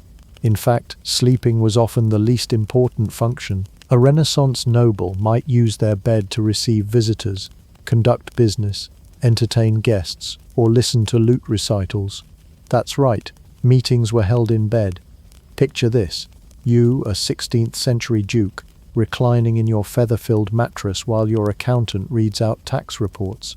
Because nothing says financial oversight like lounging on your back under a canopy of embroidered lions. Queen Elizabeth I, for example, was known to receive ambassadors while reclining in bed. The message was clear: I'm powerful enough to conduct an empire from under my quilt. It was a royal power move, the kind where you don't even need to stand to remind people you're in charge. Renaissance beds were essentially the prototype of the modern executive chair, only fluffier, and with more gold leaf. And while royalty and nobles luxuriated in their curtain-covered palaces of sleep, their servants and commoners were, let's just say, less fortunate. While their masters slumbered under silken drapes, the help often curled up on simple pallets or narrow wooden benches, assuming they weren't just collapsing in the kitchen corner after 14 hours of carrying water, wrangling chamber pots and pretending to care about Lady What's-her-face's new lace embroidery. But even among the upper crust, there was a spectrum. The richest of the rich had beds so elaborate they required carpenters, weavers, and possibly an architect to assemble. Some could even be disassembled and transported, because what's the point of having a bed that screams "I'm better than you" if you can't take it on vacation? And here's where things get even more delightfully absurd. These beds became family heirlooms, passed down through generations like royal titles or suspicious noses. They were among the most valuable possessions a noble family could own, not only because they were ornate, but because they represented legacy. So yes, your great-great-grandfather may have died in that bed, and your great-uncle, and now it's your turn to curl up beneath the same dusty canopy and hope the moths have moved out. If the Middle Ages was about survival, then the Renaissance was about style, especially when it came to sleep. The bed transformed from utilitarian furniture into a bold statement. Look at how I sleep. I am important. I am wealthy. And no, you may not touch my embroidered goose feather pillow. Because in the end, the Renaissance didn't just give us Da Vinci and Michelangelo. It gave us the idea that your bed could and should be more fashionable than your outfit. And if you weren't hosting your dinner guests next to your duvet, were you even living? Sleep. That blissful escape from reality where the worries of the day melt away, unless of course you're too busy being eaten alive by an army of microscopic squatters. While Renaissance nobility were busy installing feather-stuffed beds and velvet curtains, a much less glamorous population was also making itself quite at home. Lice, fleas, and the eternal enemy of undisturbed slumber, the dreaded bedbug. In fact, for much of history, the only thing more common than a lumpy mattress was the uninvited guest crawling through it. Beds weren't just cozy to humans, they were the Ritz-Carlton of parasite real estate. Let's start with the humble bedbug, which historians believe has been making bedtime a nightmare since ancient times. These blood-sucking freeloaders were masters of stealth. They lived in the cracks of wooden bed frames, nestled in straw-stuffed mattresses, and lurked behind drapes like little vampiric ninjas. Their mission? Wait until you're asleep, and then treat your skin like an all-you-can-eat buffet. And unlike your average rude houseguest, bedbugs didn't just stay for a few days. No, they stayed for generations. Entire family trees of bugs could thrive in one nobleman's mattress, complete with buggy weddings, buggy baby showers, and probably a six-legged HOA. Some infestations got so bad, nobles were said to burn their beds entirely, not out of medieval drama, but because nothing else worked. When you've tried everything from perfume to prayer and still wake up looking like a pincushion, fire starts to feel like a very reasonable solution. But bed bugs weren't the only ones partying under the covers. Enter lice, the eternal nemesis of every scalp, wig, and powdered wiglet in Europe. Lice were so common that combing them out became a daily ritual for many, like brushing your teeth if your toothbrush screamed and bit you. And since people in many eras weren't exactly fans of regular bathing, see the once-a-year bath club, lice multiplied like, well, lice. The use of powders and wigs in the 17th and 18th centuries did little to help. In fact, they arguably made things worse. Wigs provided lice with bonus hiding places, while hair powder, typically made from flour, starch, or chalk, created an environment only slightly more appealing than an unwashed gym sock. And when those powders were mixed with oils and perfumes, a common practice, they turned human scalps into greasy, fragrant buffets. Picture a lice rave, with glitter and snacks.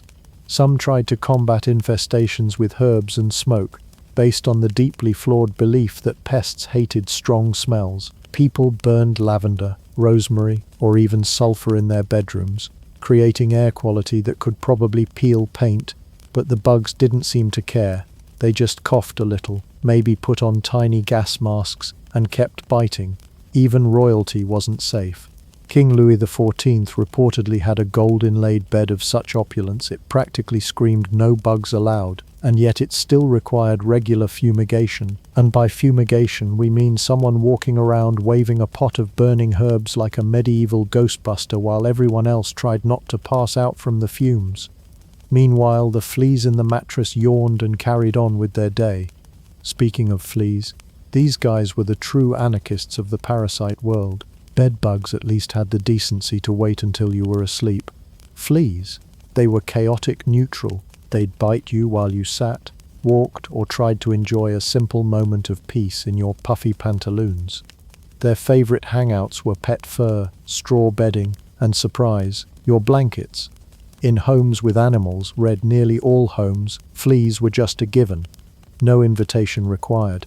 To cope, some people wore flea-repelling amulets, carried sachets of pungent herbs, or even tucked garlic into their bedding, because nothing screams good night like curling up next to a bulb of garlic and hoping the bloodsuckers confuse you with a clove. One particularly ill-fated invention was the flea trap, a small pot of blood or honey left beside the bed to lure the pests away. Unfortunately, this worked about as well as leaving snacks out for burglars and expecting them to politely leave you alone. And here's the cruel twist. The richer you were, the more likely you were to have a bug problem. Lavish beds with layers of fabric, stuffed mattresses, and heavy curtains created the perfect pest habitat. Simpler homes with fewer furnishings often had fewer infestations simply because there were fewer places for the bugs to hide. So yes, if your bed was fancy enough to host royal guests, it was probably fancy enough to host an entire flea circus too. In the end, sleeping in the pre-modern world was a bit of a gamble. You might wake up refreshed, or you might wake up scratching, itching, and wondering if you'd accidentally rolled into a flea jamboree. So the next time you complain about a lumpy pillow or a wrinkled sheet, take comfort in this. At least your bed isn't full of medieval insects with a taste for aristocracy. By the time the 19th century rolled around, the world had enough of sleeping in straw-filled sacks and sharing a bed with insects that didn't pay rent. The Industrial Revolution wasn't just about locomotives puffing dramatically across soot-stained landscapes or children losing fingers in textile mills. It also transformed how people slept, turning beds from hand-built heirloom pieces into something you could buy, assemble, and bounce on without calling your local carpenter or exorcist. The rise of mass production meant beds were no longer just for the elite. Factories could now churn out mattresses by the dozen, uniform, efficient, and finally within reach of the emerging middle class.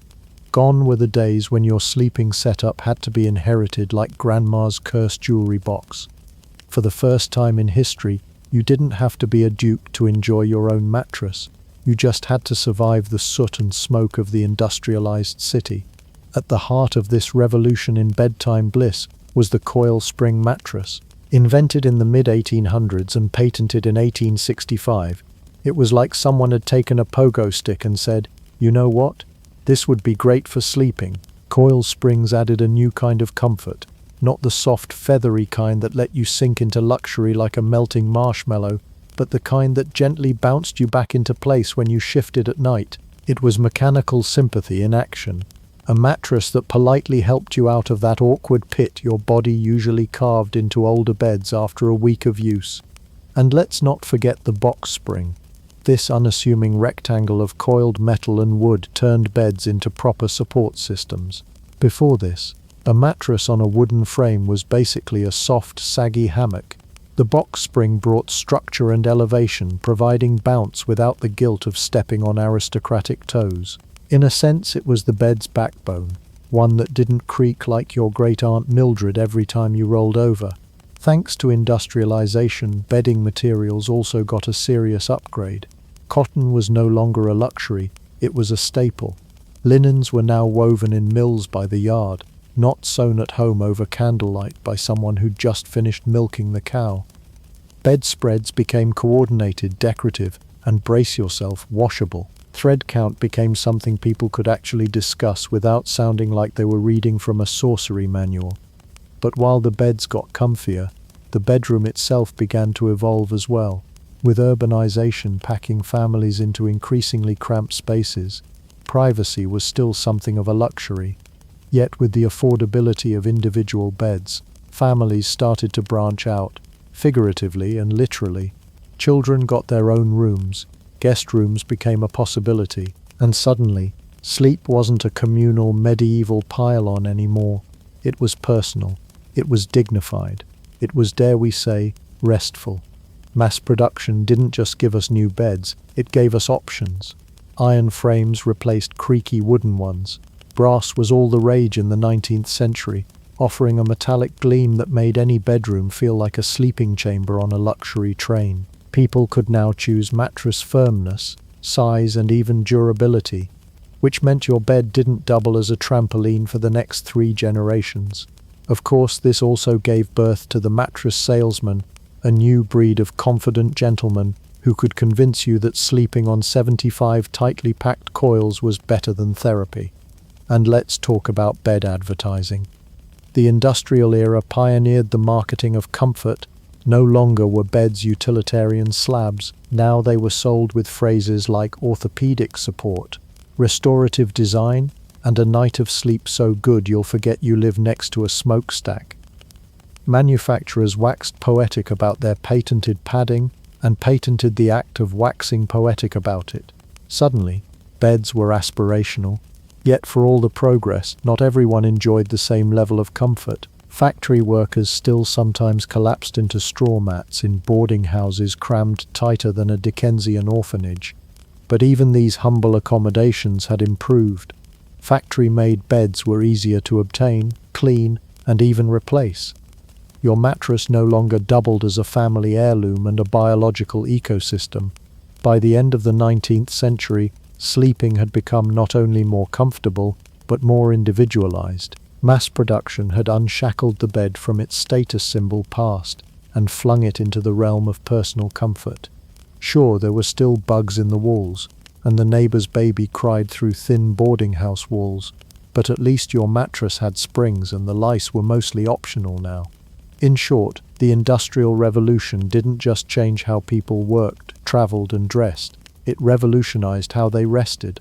And as sleep got bouncier, comfier, and slightly less bug-infested, the world woke up to the novel idea that a good night's sleep wasn't just for royalty anymore. Once upon a mattress, humanity reached the final frontier, not of space travel, but of sleep. Welcome to the age of high-tech snoozing, where your bed has more features than your first car, your pillow could probably file your taxes, and your mattress might just be smarter than you. The 20th and 21st centuries didn't just give us rock and roll and quantum physics. They gave us the ability to sleep on memory foam while a microchip quietly judges our RAM cycles. Let's start with the misunderstood marvel of the late 20th century, the waterbed. Ah yes, the aquatic enigma of sleep. Born from the wild world of 1960s experimentation, because of course it was, the waterbed promised a revolution in comfort. Instead, it gave millions of people the sensation of sleeping on a half-inflated water balloon while slowly regretting every decision that led to this moment. The waterbed was invented in 1968 by Charles Hall, who believed water could provide a more natural form of support. It was wildly popular by the 1980s, so much so that entire retail empires were built on them. But here's the thing. Filling a bed with hundreds of gallons of water is a logistical nightmare. Moving one was like relocating an indoor swimming pool.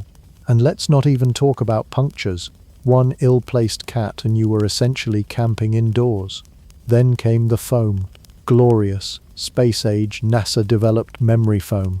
Originally intended to cushion astronauts during liftoff, because astronauts, unlike you, couldn't just shift to the cold side of the pillow. This viscoelastic marvel made its terrestrial debut in mattresses in the early 1990s. Unlike spring mattresses, which gave you the bouncy castle experience whether you liked it or not, memory foam cradled your body like a supportive marshmallow. It learned your shape. It remembered you. It didn't judge your snack crumbs. It was a mattress and a therapist all in one. Next up, adjustable beds. These were no longer the clunky utilitarian hospital contraptions of old. No, the 21st century version was sleek, motorized, and came with remote controls. Because the only thing worse than having a bad back is having to sit up manually. Adjustable bases let users elevate their heads, raise their feet, or tilt themselves into what marketers called the zero-gravity position, which sounds more like a theme park ride than a sleep posture. But hey, if tilting your spine 17 degrees means better snoring management, who's complaining? By the 2010s, the bed industry was taken over by sleep tech, a phrase that feels both dystopian and deeply cozy. Smart beds entered the chat. These devices could do everything short of tucking you in. They tracked sleep cycles, monitored heart rate and breathing, detected tossing and turning, and adjusted firmness throughout the night to suit your whims. Some even synced with apps, so you could wake up to a cheerful graph that confirmed what you already knew. You didn't sleep well because your neighbor's dog thinks 3 a.m. is a great time to defend the block. The mattress-in-a-box revolution also unfolded during this time, turning what was once a Herculean task, buying a bed, into an e-commerce binge. Suddenly, choosing a bed was less about firmness and more about identity. Are you a gel-infused sleeper or a hyper-elastic polymer sleeper? Do you believe in pressure point relief? Do you care about breathability? Meanwhile, wellness culture exploded, and sleep wasn't just rest anymore. It was optimization.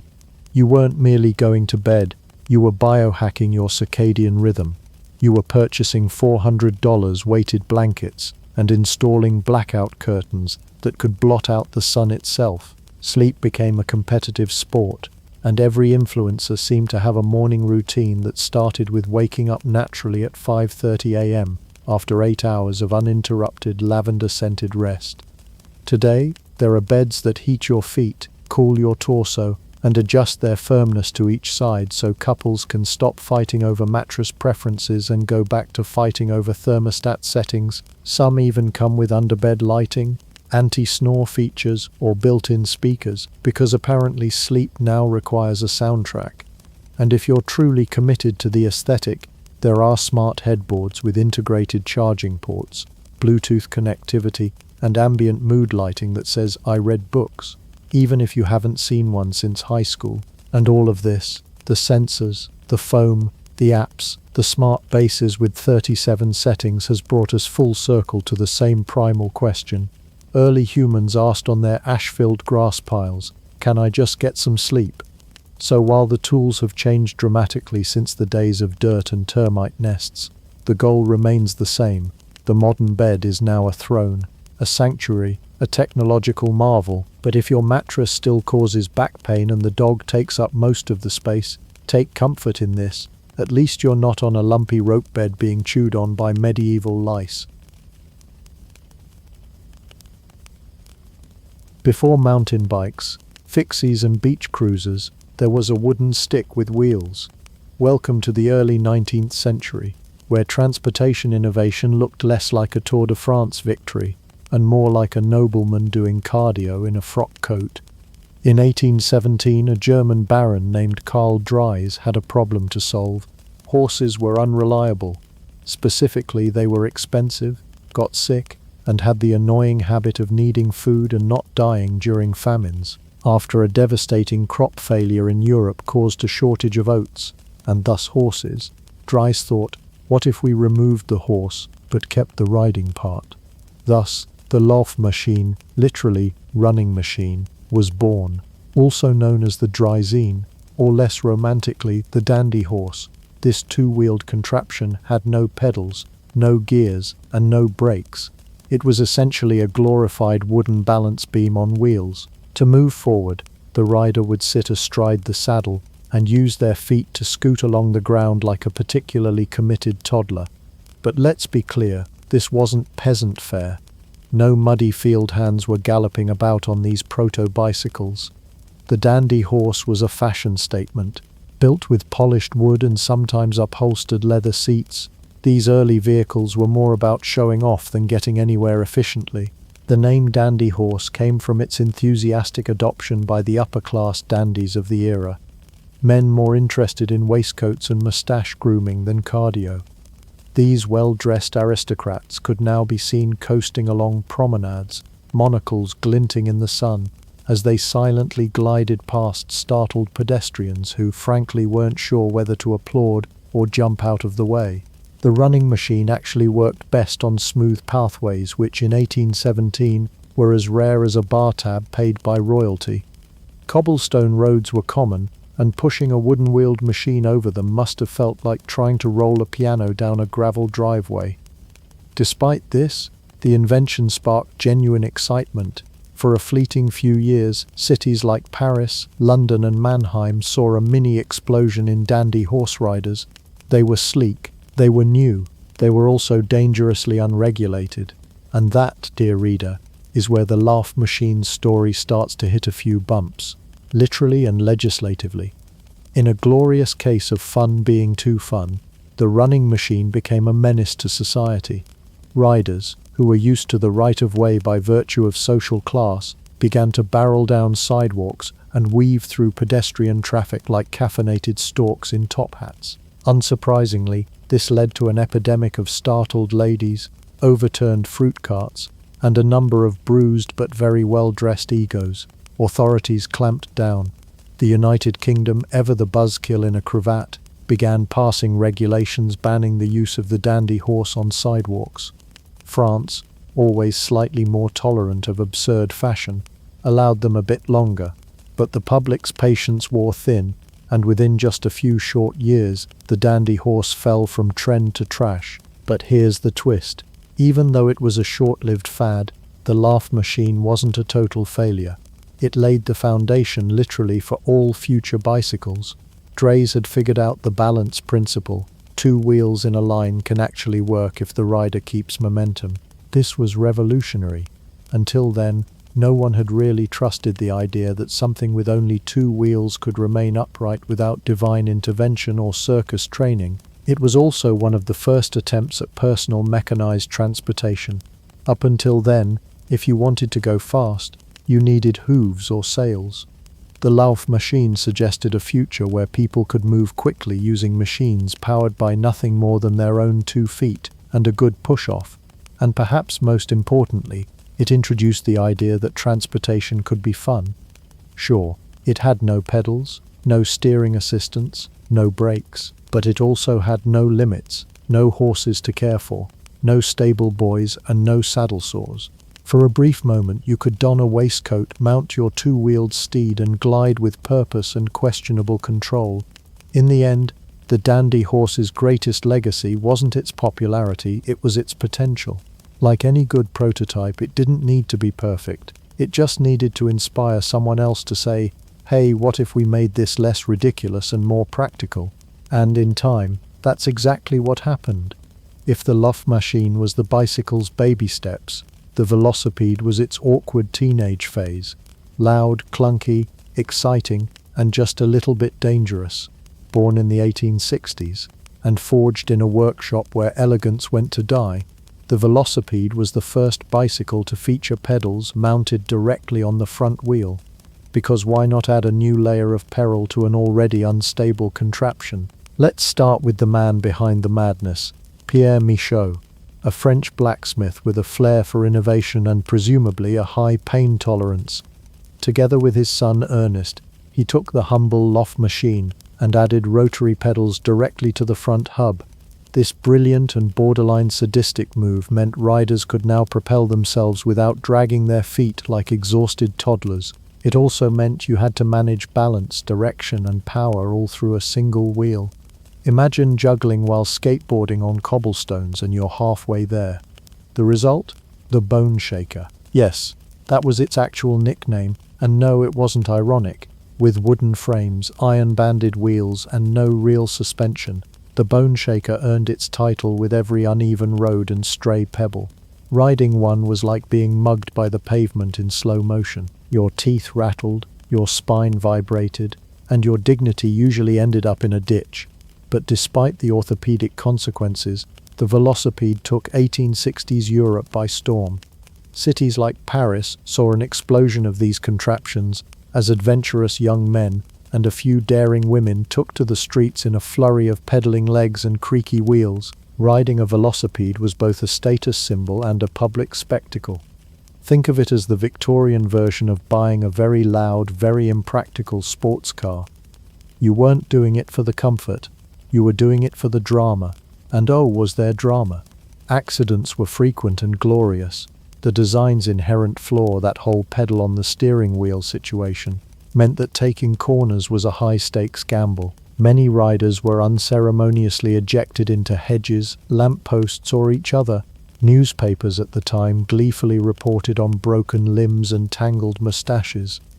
It wasn't uncommon for cycling clubs to include a medic, or at the very least someone with smelling salts and a wooden leg.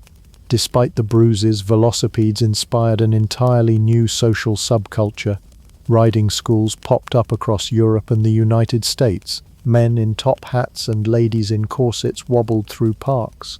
And soon enough, velocipede races became the hottest new spectator sport. These weren't exactly Tour de France level events. They were more chaotic derby than graceful athleticism, but they captured the imagination of the public. Interestingly, while France may have built the first commercial velocipede, it was America that truly went bonkers for it. The bicycle craze of the late 1860s swept across US cities like New York, Boston, and Philadelphia. Velocipede rinks, yes, indoor tracks for cycling, became the 19th century equivalent of roller discos, minus the Bee Gees. And while men dominated the scene, women began to push into the world of cycling, despite layers of skirts, society's disapproval, and the high chance of falling face-first into cobblestones. But alas, all revolutions have their shelf life. The velocipede boom was as short-lived as it was loud. By the early 1870s, the Bone Shaker was falling out of favor. Riders were growing tired of the abuse and the medical bills, and inventors were already working on the next iteration of the bicycle, something smoother, faster, and less likely to give you permanent spinal misalignment. More on that in the next chapter. Still, for its brief moment in the spotlight, the velocipede had done something extraordinary. It turned the bicycle into a vehicle of progress, excitement, and identity. It showed that two wheels and a dash of lunacy could change how people moved, and more importantly, how they imagined themselves moving. And let's face it, no matter how ridiculous they looked, velocipede riders had guts. It takes a special kind of person to mount a 50-pound wooden bicycle, pedal furiously while steering with your feet, and pretend you're having fun as your vertebrae try to file for divorce. So here's to the Bone Shaker, equal parts innovation and medieval torture device. It was chaotic, it was cranky, and it paved the wobbly, splinter-filled road toward a smoother ride. Just when you thought the velocipede had reached peak impracticality, the Victorians said, "Hold my tea," and invented the penny farthing, a machine so audacious it made riding a bull look safe. With its absurdly large front wheel and a rear wheel that looked like an afterthought, the penny farthing wasn't just a bicycle, it was a statement.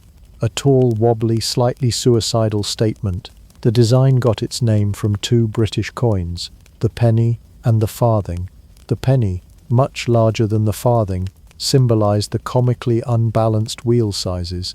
Picture someone trying to ride a giant pie tin with a teacup nailed to the back. And you're getting close. But for all its circus act proportions, the penny farthing was actually cutting-edge technology. That massive front wheel wasn't just for show, it was the gear system. The larger the wheel, the farther you went per pedal. It was the 1870s version of overclocking your PC by removing all safety features. Enter James Starley, often hailed as the father of the British bicycle industry. He refined the design in the early 1870s, taking the velocipede and stretching it like a piece of toffee until the front wheel towered over the rider like a smug Victorian colossus. The logic was elegant. A larger front wheel meant greater speed and smoother rides on uneven roads. The danger? Oh, that came free of charge. Mounting a penny farthing required more choreography than a ballet performance. Riders would start with one foot on a small step above the rear wheel, push off, and then, mid-sprint, leap onto the saddle perched high above the earth like mounting a horse that absolutely hated you. Once seated, the view was spectacular and the stakes were high. You were now 5 feet in the air, straddling a metal rocket powered by your own trembling legs. And the dismount, well, that was more of a gamble. If you got it wrong, and many did, you risked what's delightfully known as a header. That's when you went flying headfirst over the front wheel, propelled by physics, bad luck, and perhaps a puffed-up sense of Victorian manliness. Helmets, of course, were not yet a thing, but top hats were. So at least you looked dashing on your way to the pavement. Despite, or perhaps because of these risks, the penny farthing became the ultimate symbol of elite Victorian masculinity. To ride one was to say, "I have balance, bravery, and at least one good leg left." Penny farthings were fast, flashy, and oddly poetic. They inspired paintings, poetry, and no small number of bruises. Owning one wasn't cheap either. These bicycles were custom-built and required a certain income level, so naturally the upper classes loved. Gentlemen of leisure took to the roads in packs, forming cycling clubs with names like the Pickwick Bicycle Club and the Gentlemen's Pedal Assembly, where tweed was mandatory and laughter was discouraged unless extremely polite. Even more incredible, these high-wheelers were used for racing. Competitive events sprang up in parks and on country roads, where men in wool suits hurled themselves around tracks at breakneck speeds, balancing their dignity and their lives on a wheel the size of a dinner table. Winning required stamina, nerve, and ideally a soft landing. But not everyone was thrilled by this high-wheeled madness. City officials complained about riders barreling through streets like caffeinated giraffes. Women were generally excluded, both due to social norms and the physical impossibility of mounting one while in full skirts. Some doctors even warned of a condition known as bicycle face, a totally fabricated diagnosis claiming women could permanently disfigure themselves with excessive exertion. Translation: men were worried women might get ideas like freedom and fun. Still, a few bold women managed to break the mold, dressed in bloomers or modified riding outfits. They navigated the penny farthing with a rebellious flair, scandalizing the onlookers and proving that balance and bravery were not gender-specific. By the 1880s, the penny farthing reigned supreme, but its dominance wouldn't last, as riders continued to fly over handlebars and land in crumpled heaps. Inventors realized that perhaps having to climb a bicycle like a ladder wasn't the pinnacle of safety design. Soon, a new invention would arrive to dethrone it. The safety bicycle, lower, chain-driven, and mercifully less fatal. But that's a story for another chapter. In the meantime, the penny farthing deserves its place in history as the most impractical flex of the Victorian era. It was daring, it was ridiculous, and it was the two-wheeled equivalent of shouting, "Look at me," while hurtling toward a shrubbery. Because sometimes progress doesn't come from caution, it comes from launching yourself over the handlebars and hoping for the best. By the 1880s, the bicycle world had a problem. People liked riding them, but they also liked staying upright and alive. The towering penny farthing was thrilling, yes, but it was also the equivalent of mounting a giraffe and hoping for the best. It was time for an evolution that didn't involve frequent dental reconstruction. Enter the safety bicycle, the two-wheeled marvel that would turn high-stakes balancing acts into something almost civilized. The man behind the makeover, a British inventor named John Kemp Starley, nephew of James Starley, known as the father of the British bicycle industry. In 1885, Starley unveiled the Rover safety bicycle, a machine that looked surprisingly modern. Gone was the absurd front wheel the size of a Ferris wheel. Instead, the Rover had two wheels of equal size, a chain drive to the rear wheel, and a frame that didn't require a circus audition to mount. The safety part wasn't just branding, it was the real deal. With a lower center of gravity, riders no longer had to live in constant fear of somersaulting forward into next week's obituary column. Mounting and dismounting no longer required gymnastics or prayers to at least 3 deities. It was stable, practical, and crucially usable by the general public, not just adrenaline-seeking Victorian aristocrats. The chain drive was a stroke of mechanical genius. By transferring pedaling power to the rear wheel instead of the front, it allowed for better balance and control. Riders could move faster, more efficiently, and, if they were lucky, without collecting fresh bruises. The addition of rubber tires helped too. No more bone shaking along cobblestone streets like a human maraca. This was comfort by 19th century standards, and cyclists rejoiced. But it wasn't just about the engineering. The safety bicycle changed who was riding. Suddenly, women previously sidelined in the penny farthing era could ride without risking dignity or life. With the new step-through frames, often dubbed ladies' bicycles, women gained unprecedented freedom of movement. The bicycle quickly became a symbol of independence, mobility, and modernity. The reaction from traditionalists, predictably, was equal parts panic and pearl clutching. Critics worried that women on bicycles would destroy the social order, their reproductive organs, and possibly Western civilization itself. Doctors warned about bicycle face, a made-up condition said to afflict lady cyclists with permanent expressions of effort and defiance. These warnings did not stop women from cycling. In fact, they might have encouraged them. Thanks to its broader appeal and safer design, the safety bicycle sparked a boom in cycling clubs, bike shops, and competitive racing. It also gave rise to a whole new wardrobe dilemma. What does one wear while pedaling through the 19th century? Enter cycling bloomers, which were equal parts scandalous and liberating. Suddenly, it wasn't just the bike that was modern, the rider was too. By the 1890s, the world was deep into bicycle mania. Starley's Rover had set off a global chain reaction, pun absolutely intended. Manufacturers around Europe and the United States began producing safety bicycles by the thousands. Streets once dominated by horses and carriages were now buzzing with the click and whir of two-wheeled freedom. It's hard to overstate how transformative this was. The safety bicycle didn't just improve on previous models. It redefined personal transportation. It was affordable, practical, and far less intimidating than its high-wheeled ancestors. It democratized travel in a way no other machine had before. You didn't need a horse, a coach, or a steam engine, just a bit of balance, a sturdy pair of shoes, and the willingness to dodge the occasional chicken cart. And as for the marketing, bicycle companies in the 1880s and 1890s knew they had struck gold. Adverts declared the safety bicycle the solution to modern life's woes. Want health? Ride a bicycle. Want speed? Ride a bicycle. Want to escape your suffocating Victorian marriage for a breezy afternoon of self-reliance? Ride that bicycle. So yes, the safety bicycle might sound boring compared to the death-defying penny farthing or the quaint dandy horse, but don't let the name fool you. This was the invention that took the bicycle from novelty act to global phenomenon. It was sleek, sensible, and just thrilling enough to feel like rebellion with training wheels. And best of all, you could ride it without seeing your own knees fly past your ears. Now that's what we call progress. The bicycle didn't just change transportation, it changed women. And nothing terrified the Victorian patriarchy more than a lady with wind in her hair, bloomers on her legs, and absolutely no interest in asking permission to go to the post office. When women took the handlebars, they weren't just steering a bike, they were pedaling straight towards social revolution.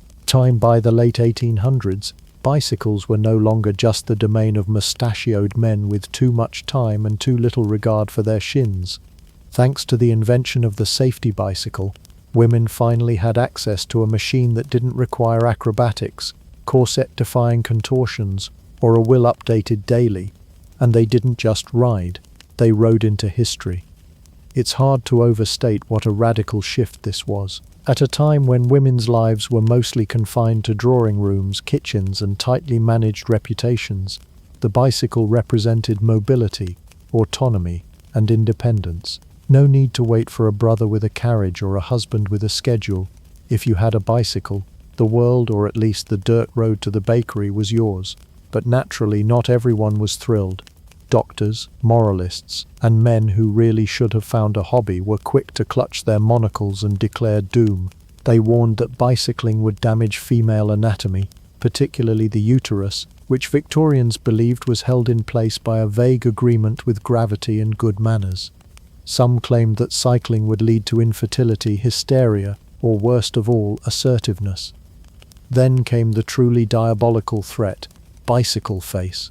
According to the doomsayers, prolonged cycling would contort a woman's face into a permanent mask of strain, determination, and heaven forbid, confidence. The idea was that grimacing while biking might make one less marriageable, which was clearly the real tragedy here. Beyond the pseudoscience, the real panic was about social control. Women on bicycles could leave the house, unchaperoned, quickly.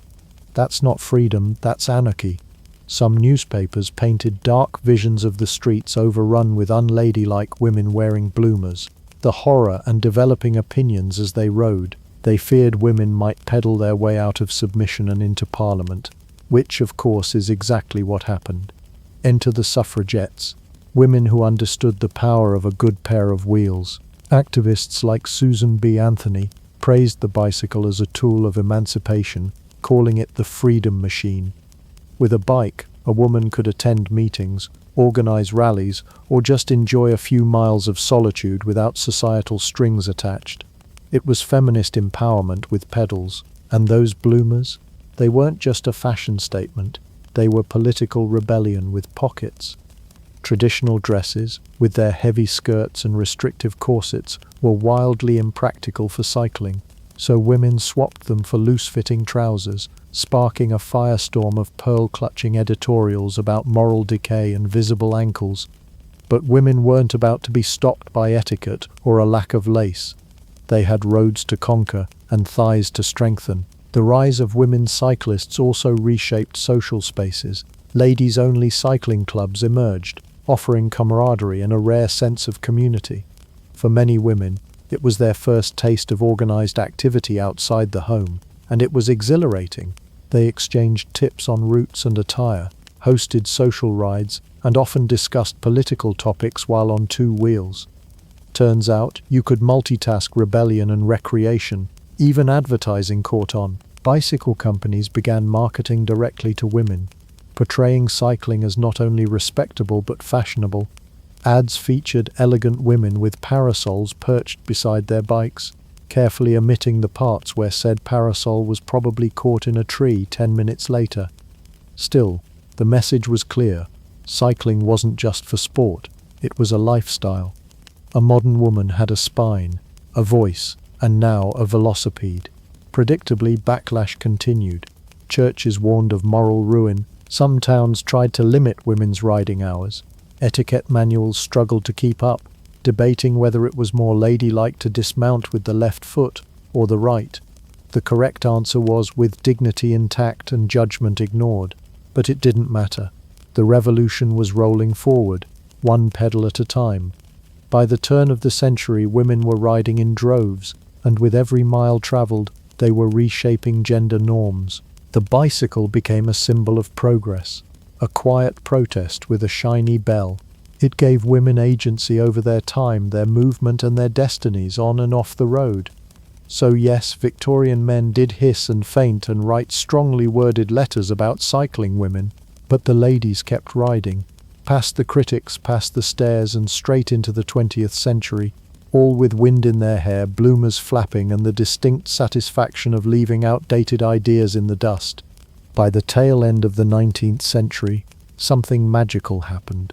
Bicycles, once the elite playthings of gentlemen with too much time and not enough sense, became affordable. And when things become affordable, they stop being fancy and start being everywhere. What began as a dandy's delight had evolved into the working man's wagon, the shop girl's chariot, and the paperboy's pride and joy. And all of it was thanks to one thing: mass production. The safety bicycle of the 1880s had paved the literal and metaphorical road for a revolution on rubber, with its chain-driven mechanism, equal-sized wheels, and general refusal to somersault riders onto the pavement. It was primed for popularity. But what truly sent it soaring was the rise of industrial manufacturing techniques. Thanks to advances in metallurgy, factory assembly lines, and some good old capitalist enthusiasm, bicycles became cheaper to make and faster to sell. Suddenly, companies were churning out bikes like Victorian bakers churning out questionable meat pies, only with less mystery and far more gear ratios. In Britain and the US, factories popped up to meet the growing demand. Companies like Raleigh and Columbia Bicycles became household names. There were catalogues to flip through, storefronts to browse, and advertisements promising that you too could experience the joy of wind in your mustache and bugs in your teeth. Of course, as with all things that become wildly popular, humans did what they do best: they organized. Enter the cycling club. These weren't just groups of people who liked to ride bikes. Oh no, these were societies with uniforms, crests, membership fees, and social hierarchies that would make a country estate blush. Men in +4s and ladies in specially tailored bloomers met up for Sunday rides through country lanes, often with picnics and musical entertainment involved. Some clubs even had their own marching bands, because nothing screams serious athleticism like pedaling 20 miles followed by an impromptu tuba solo. And yes, there were races, glorious, grueling races that tested the endurance of both rider and bicycle. Long before the Tour de France was a glint in anyone's eye, riders were already pushing their limits in endurance rides across counties, states, and sometimes entire countries. In 1891, the first documented century ride, that's 100 miles, became a badge of honor for serious cyclists. Nothing like sore thighs and a numb backside to say, "I have conquered this glorious machine." Perhaps most important, though, was what the bicycle represented: freedom. For the working class, it was the first vehicle they could realistically own. Unlike a horse, it didn't need feeding or stabling. Unlike a carriage, it didn't cost half a year's wages. And unlike walking everywhere, which had the distinct disadvantage of taking forever, it was quick, practical, and required no special license or lord's permission. Factory workers could commute, messengers could dart through city traffic, rural residents could visit town without selling a goat to afford a train ticket. In short, the world opened up, and it wasn't just in cities. In the countryside, where public transport was either a joke or an ox, the bicycle became a lifeline. People could travel for work, visit relatives, or get to school without a soul-crushing trudge through mud and manure. The bicycle was transportation. It was recreation. It was a symbol of modernity, a tool of efficiency, and perhaps most importantly, a status equalizer. No one cared if your suit had holes or your boots were hand-me-downs. If you had a bicycle, you had mobility, social, geographic, and literal. With popularity came marketing, and oh boy did they market. Ads featured everything from cherubs riding bikes to smug mustachioed gentlemen flaunting their latest model like it was a diamond-encrusted monocle.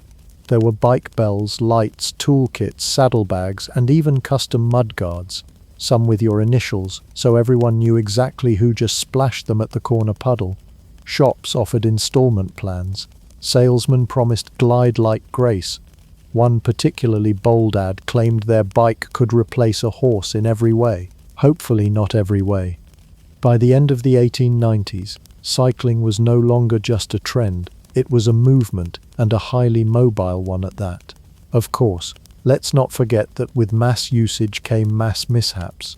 The more people rode bikes, the more people crashed them, into fences, into street lamps, into bewildered livestock. First-time cyclists, confident in their new purchases and blissfully unaware of things like brakes or gravel, often found themselves airborne, humbled, and picking twigs out of their ears. But no matter, a bruised ego and a scraped knee were a small price to pay for the sheer thrill of independence. The bike boom of the 1890s meant you didn't need to be rich to ride, just willing to risk a few bruises and maybe a mild public humiliation. It was the first vehicle you could afford, fix yourself, and crash into a hedge, all in the same afternoon, and people couldn't get enough of it. The bicycle, once the darling of Victorian boulevards and muddy country lanes, didn't just disappear when Henry Ford rolled the first Model T onto the road. Oh no, it pivoted. Like any good piece of technology, the bicycle adapted to its times, went to war, fell from grace, and then made a rather stylish comeback. If bicycles were a movie star, this would be the dramatic montage where they fall on hard times, join the army, get dumped by fame, and later re-emerge as an environmentalist yogi commuting to Whole Foods. During the early 20th century, as Europe erupted into chaos and mud-filled trenches, bicycles quietly earned their stripes as a wartime asset. In World War I, the two-wheeled wonder was deployed en masse by soldiers needing a fast, silent, and petrol-free method of moving across battlefields. Bicycles didn't throw grenades or win medals, but they could get a message from one trench to the next, with a lot less fuss than a horse and without the exhaust plume of a motorbike. Infantry on bikes were able to move quicker than marching troops and were far easier to maintain than motor vehicles. Then came World War II, and once again, the bicycle dutifully reported for service. Armies across Europe and Asia used bikes to shuttle soldiers, supplies, and even stretchers. The Japanese military became notorious for its bicycle blitzkrieg. During its advance into Southeast Asia, troops silently rolled through jungles and plantations on bikes, faster than Allied forces could retreat. In Europe, the humble bike moved troops when fuel was scarce and roads were bombed beyond recognition. No battlefield glamour here, just silent rubber tires rolling over rubble, dodging bullets and potholes. But once the guns fell silent, something else roared to life: the automobile. The post-war years were a celebration of internal combustion, chrome fenders, and highways that promised freedom and traffic jams as far as the eye could see. Bikes suddenly looked like the kid who still brought a lunchbox to high school. They were quaint, slow, a little embarrassing. In the booming economies of the 1950s and 60s, cars symbolized prosperity and modernity. Advertisements showed smiling families cruising in Cadillacs, not pedaling through rain puddles on rusty bikes. Cities were redesigned around vehicles. Wide roads, parking garages, gas stations, and cyclists were slowly pushed to the fringes.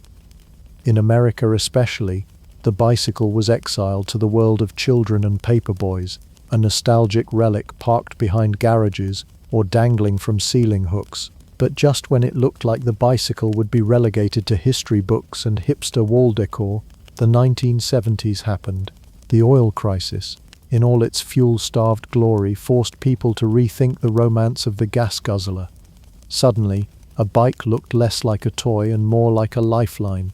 In places like the Netherlands and Denmark, the response was swift and permanent. Cities invested in bike infrastructure, launched public campaigns, and essentially told cars to scoot over. Copenhagen didn't become a cycling paradise by accident.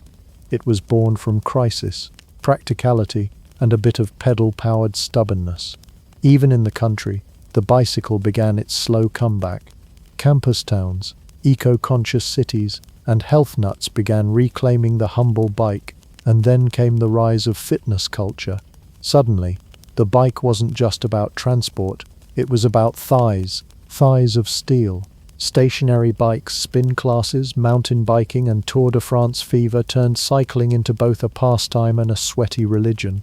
Lance Armstrong happened, and then, well, happened again, and cycling once more had its moment in the sun.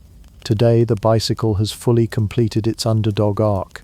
In a world of climate change, traffic congestion, and cities choking on exhaust, the bicycle stands as a clean, efficient, and occasionally stylish solution. Electric bikes are zooming up hills, bike share systems let you ride without owning.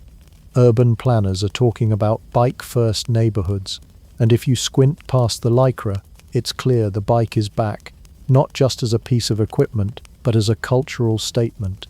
It's not always easy being a cyclist in a car's world. You've got potholes, inattentive drivers, and helmet hair to contend with. But for many, the trade-off is worth it. The bicycle isn't just surviving, it's leading the charge. Silently, of course, unless you're on a squeaky one.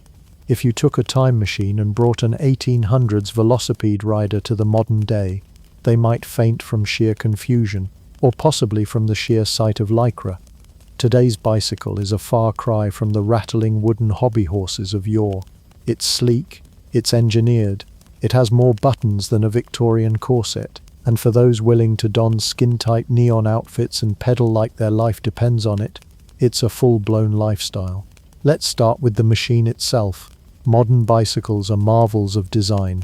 Materials like carbon fiber and titanium have replaced wood and steel, creating feather-light frames that are somehow both stiff enough for maximum power and soft enough to keep your teeth in your skull on a gravel road. Hydraulic disc brakes provide stopping power that makes old spoon brake bikes look like medieval death traps. Gears, you now have so many options it's entirely possible to climb the Alps or just shift 20 times in confusion before realizing you're still in the wrong gear. And then there's the e-bike. Purists may scoff, but for commuters who'd rather not arrive to work looking like they've just escaped a monsoon, these battery-boosted beauties are a revelation. E-bikes flatten hills, shorten distances, and make the idea of just biking there a lot more realistic for the Lycra-averse. They've surged in popularity around the globe, becoming a common sight in cities where people want to pedal some of the way to work without feeling like they've been drop-kicked by leg day. Tech didn't stop at motors, of course. There are now smart helmets with built-in lights and turn signals, cycling computers that track everything from speed to heart rate to altitude to probably your mood, and apps that map your routes and compare your performance with strangers who take cycling way too seriously. Strava, in particular, has turned every casual ride into an unspoken competition where your neighbor's grandmother may or may not be faster than you. Competitive cycling itself has grown from dusty countryside races to global spectacles. The Tour de France, once a grueling dare for nicotine-fueled strongmen, is now an ultra-regulated multi-million-dollar circus of shaved legs, colorful jerseys, and strategies more complex than a game of four-dimensional chess. Cyclists ride at speeds that could get you ticketed in a school zone, fueled by electrolyte gels that taste like sadness and ambition. But it's not just road cycling. BMX, born from kids who decided regular bikes weren't thrilling enough, became an Olympic sport. Mountain biking turned a love of nature and a lack of self-preservation into a whole subculture. Even cyclocross, basically steeplechase for bikes, mud and all, has its own devout following. There's a kind of bike for every terrain, every personality, and every level of midlife crisis. Still, the cycling culture of today is more than sport. It's a commute, a hobby, a political statement, and occasionally a lifestyle with the fervor of a cult. Urban cycling is increasingly common, with cities carving out bike lanes, installing repair stations, and launching massive bike-sharing programs. These aren't just good for tourists. They're genuinely changing how people move. In places like Amsterdam and Copenhagen, cycling is so ingrained that toddlers scoot past in cargo bikes like they're commuting to their toddler jobs. And yes, there's spandex. So much spandex. For reasons both aerodynamic and aesthetic debatable, serious cyclists wear form-fitting kits in colors that range from stealth ninja to highlighter exploded. Helmets are sleek, sunglasses are wraparound, and shoes click into pedals with the commitment of a marriage vow. It's not a look for the timid, but then again neither is barreling down a hill at 40 mil Paris with only rubber and bravado between you and the asphalt. Today the bicycle is everywhere. It's at the Olympics. It's in your garage. It's rented by the hour from a docking station next to a bus stop. It's being raced, leisurely ridden, hauled up mountains, and chased by geese on scenic trails. From the elite athlete to the kid learning to balance for the first time, the bicycle has cemented its place in the modern world, not as a relic of the past, but as a forward-pedaling symbol of possibility. And maybe, just maybe, that time-traveling Victorian velocipede rider wouldn't be horrified after all. Maybe they'd look at our bikes, our roads, our gadgets, and our wild dedication to going fast and think, now that's progress.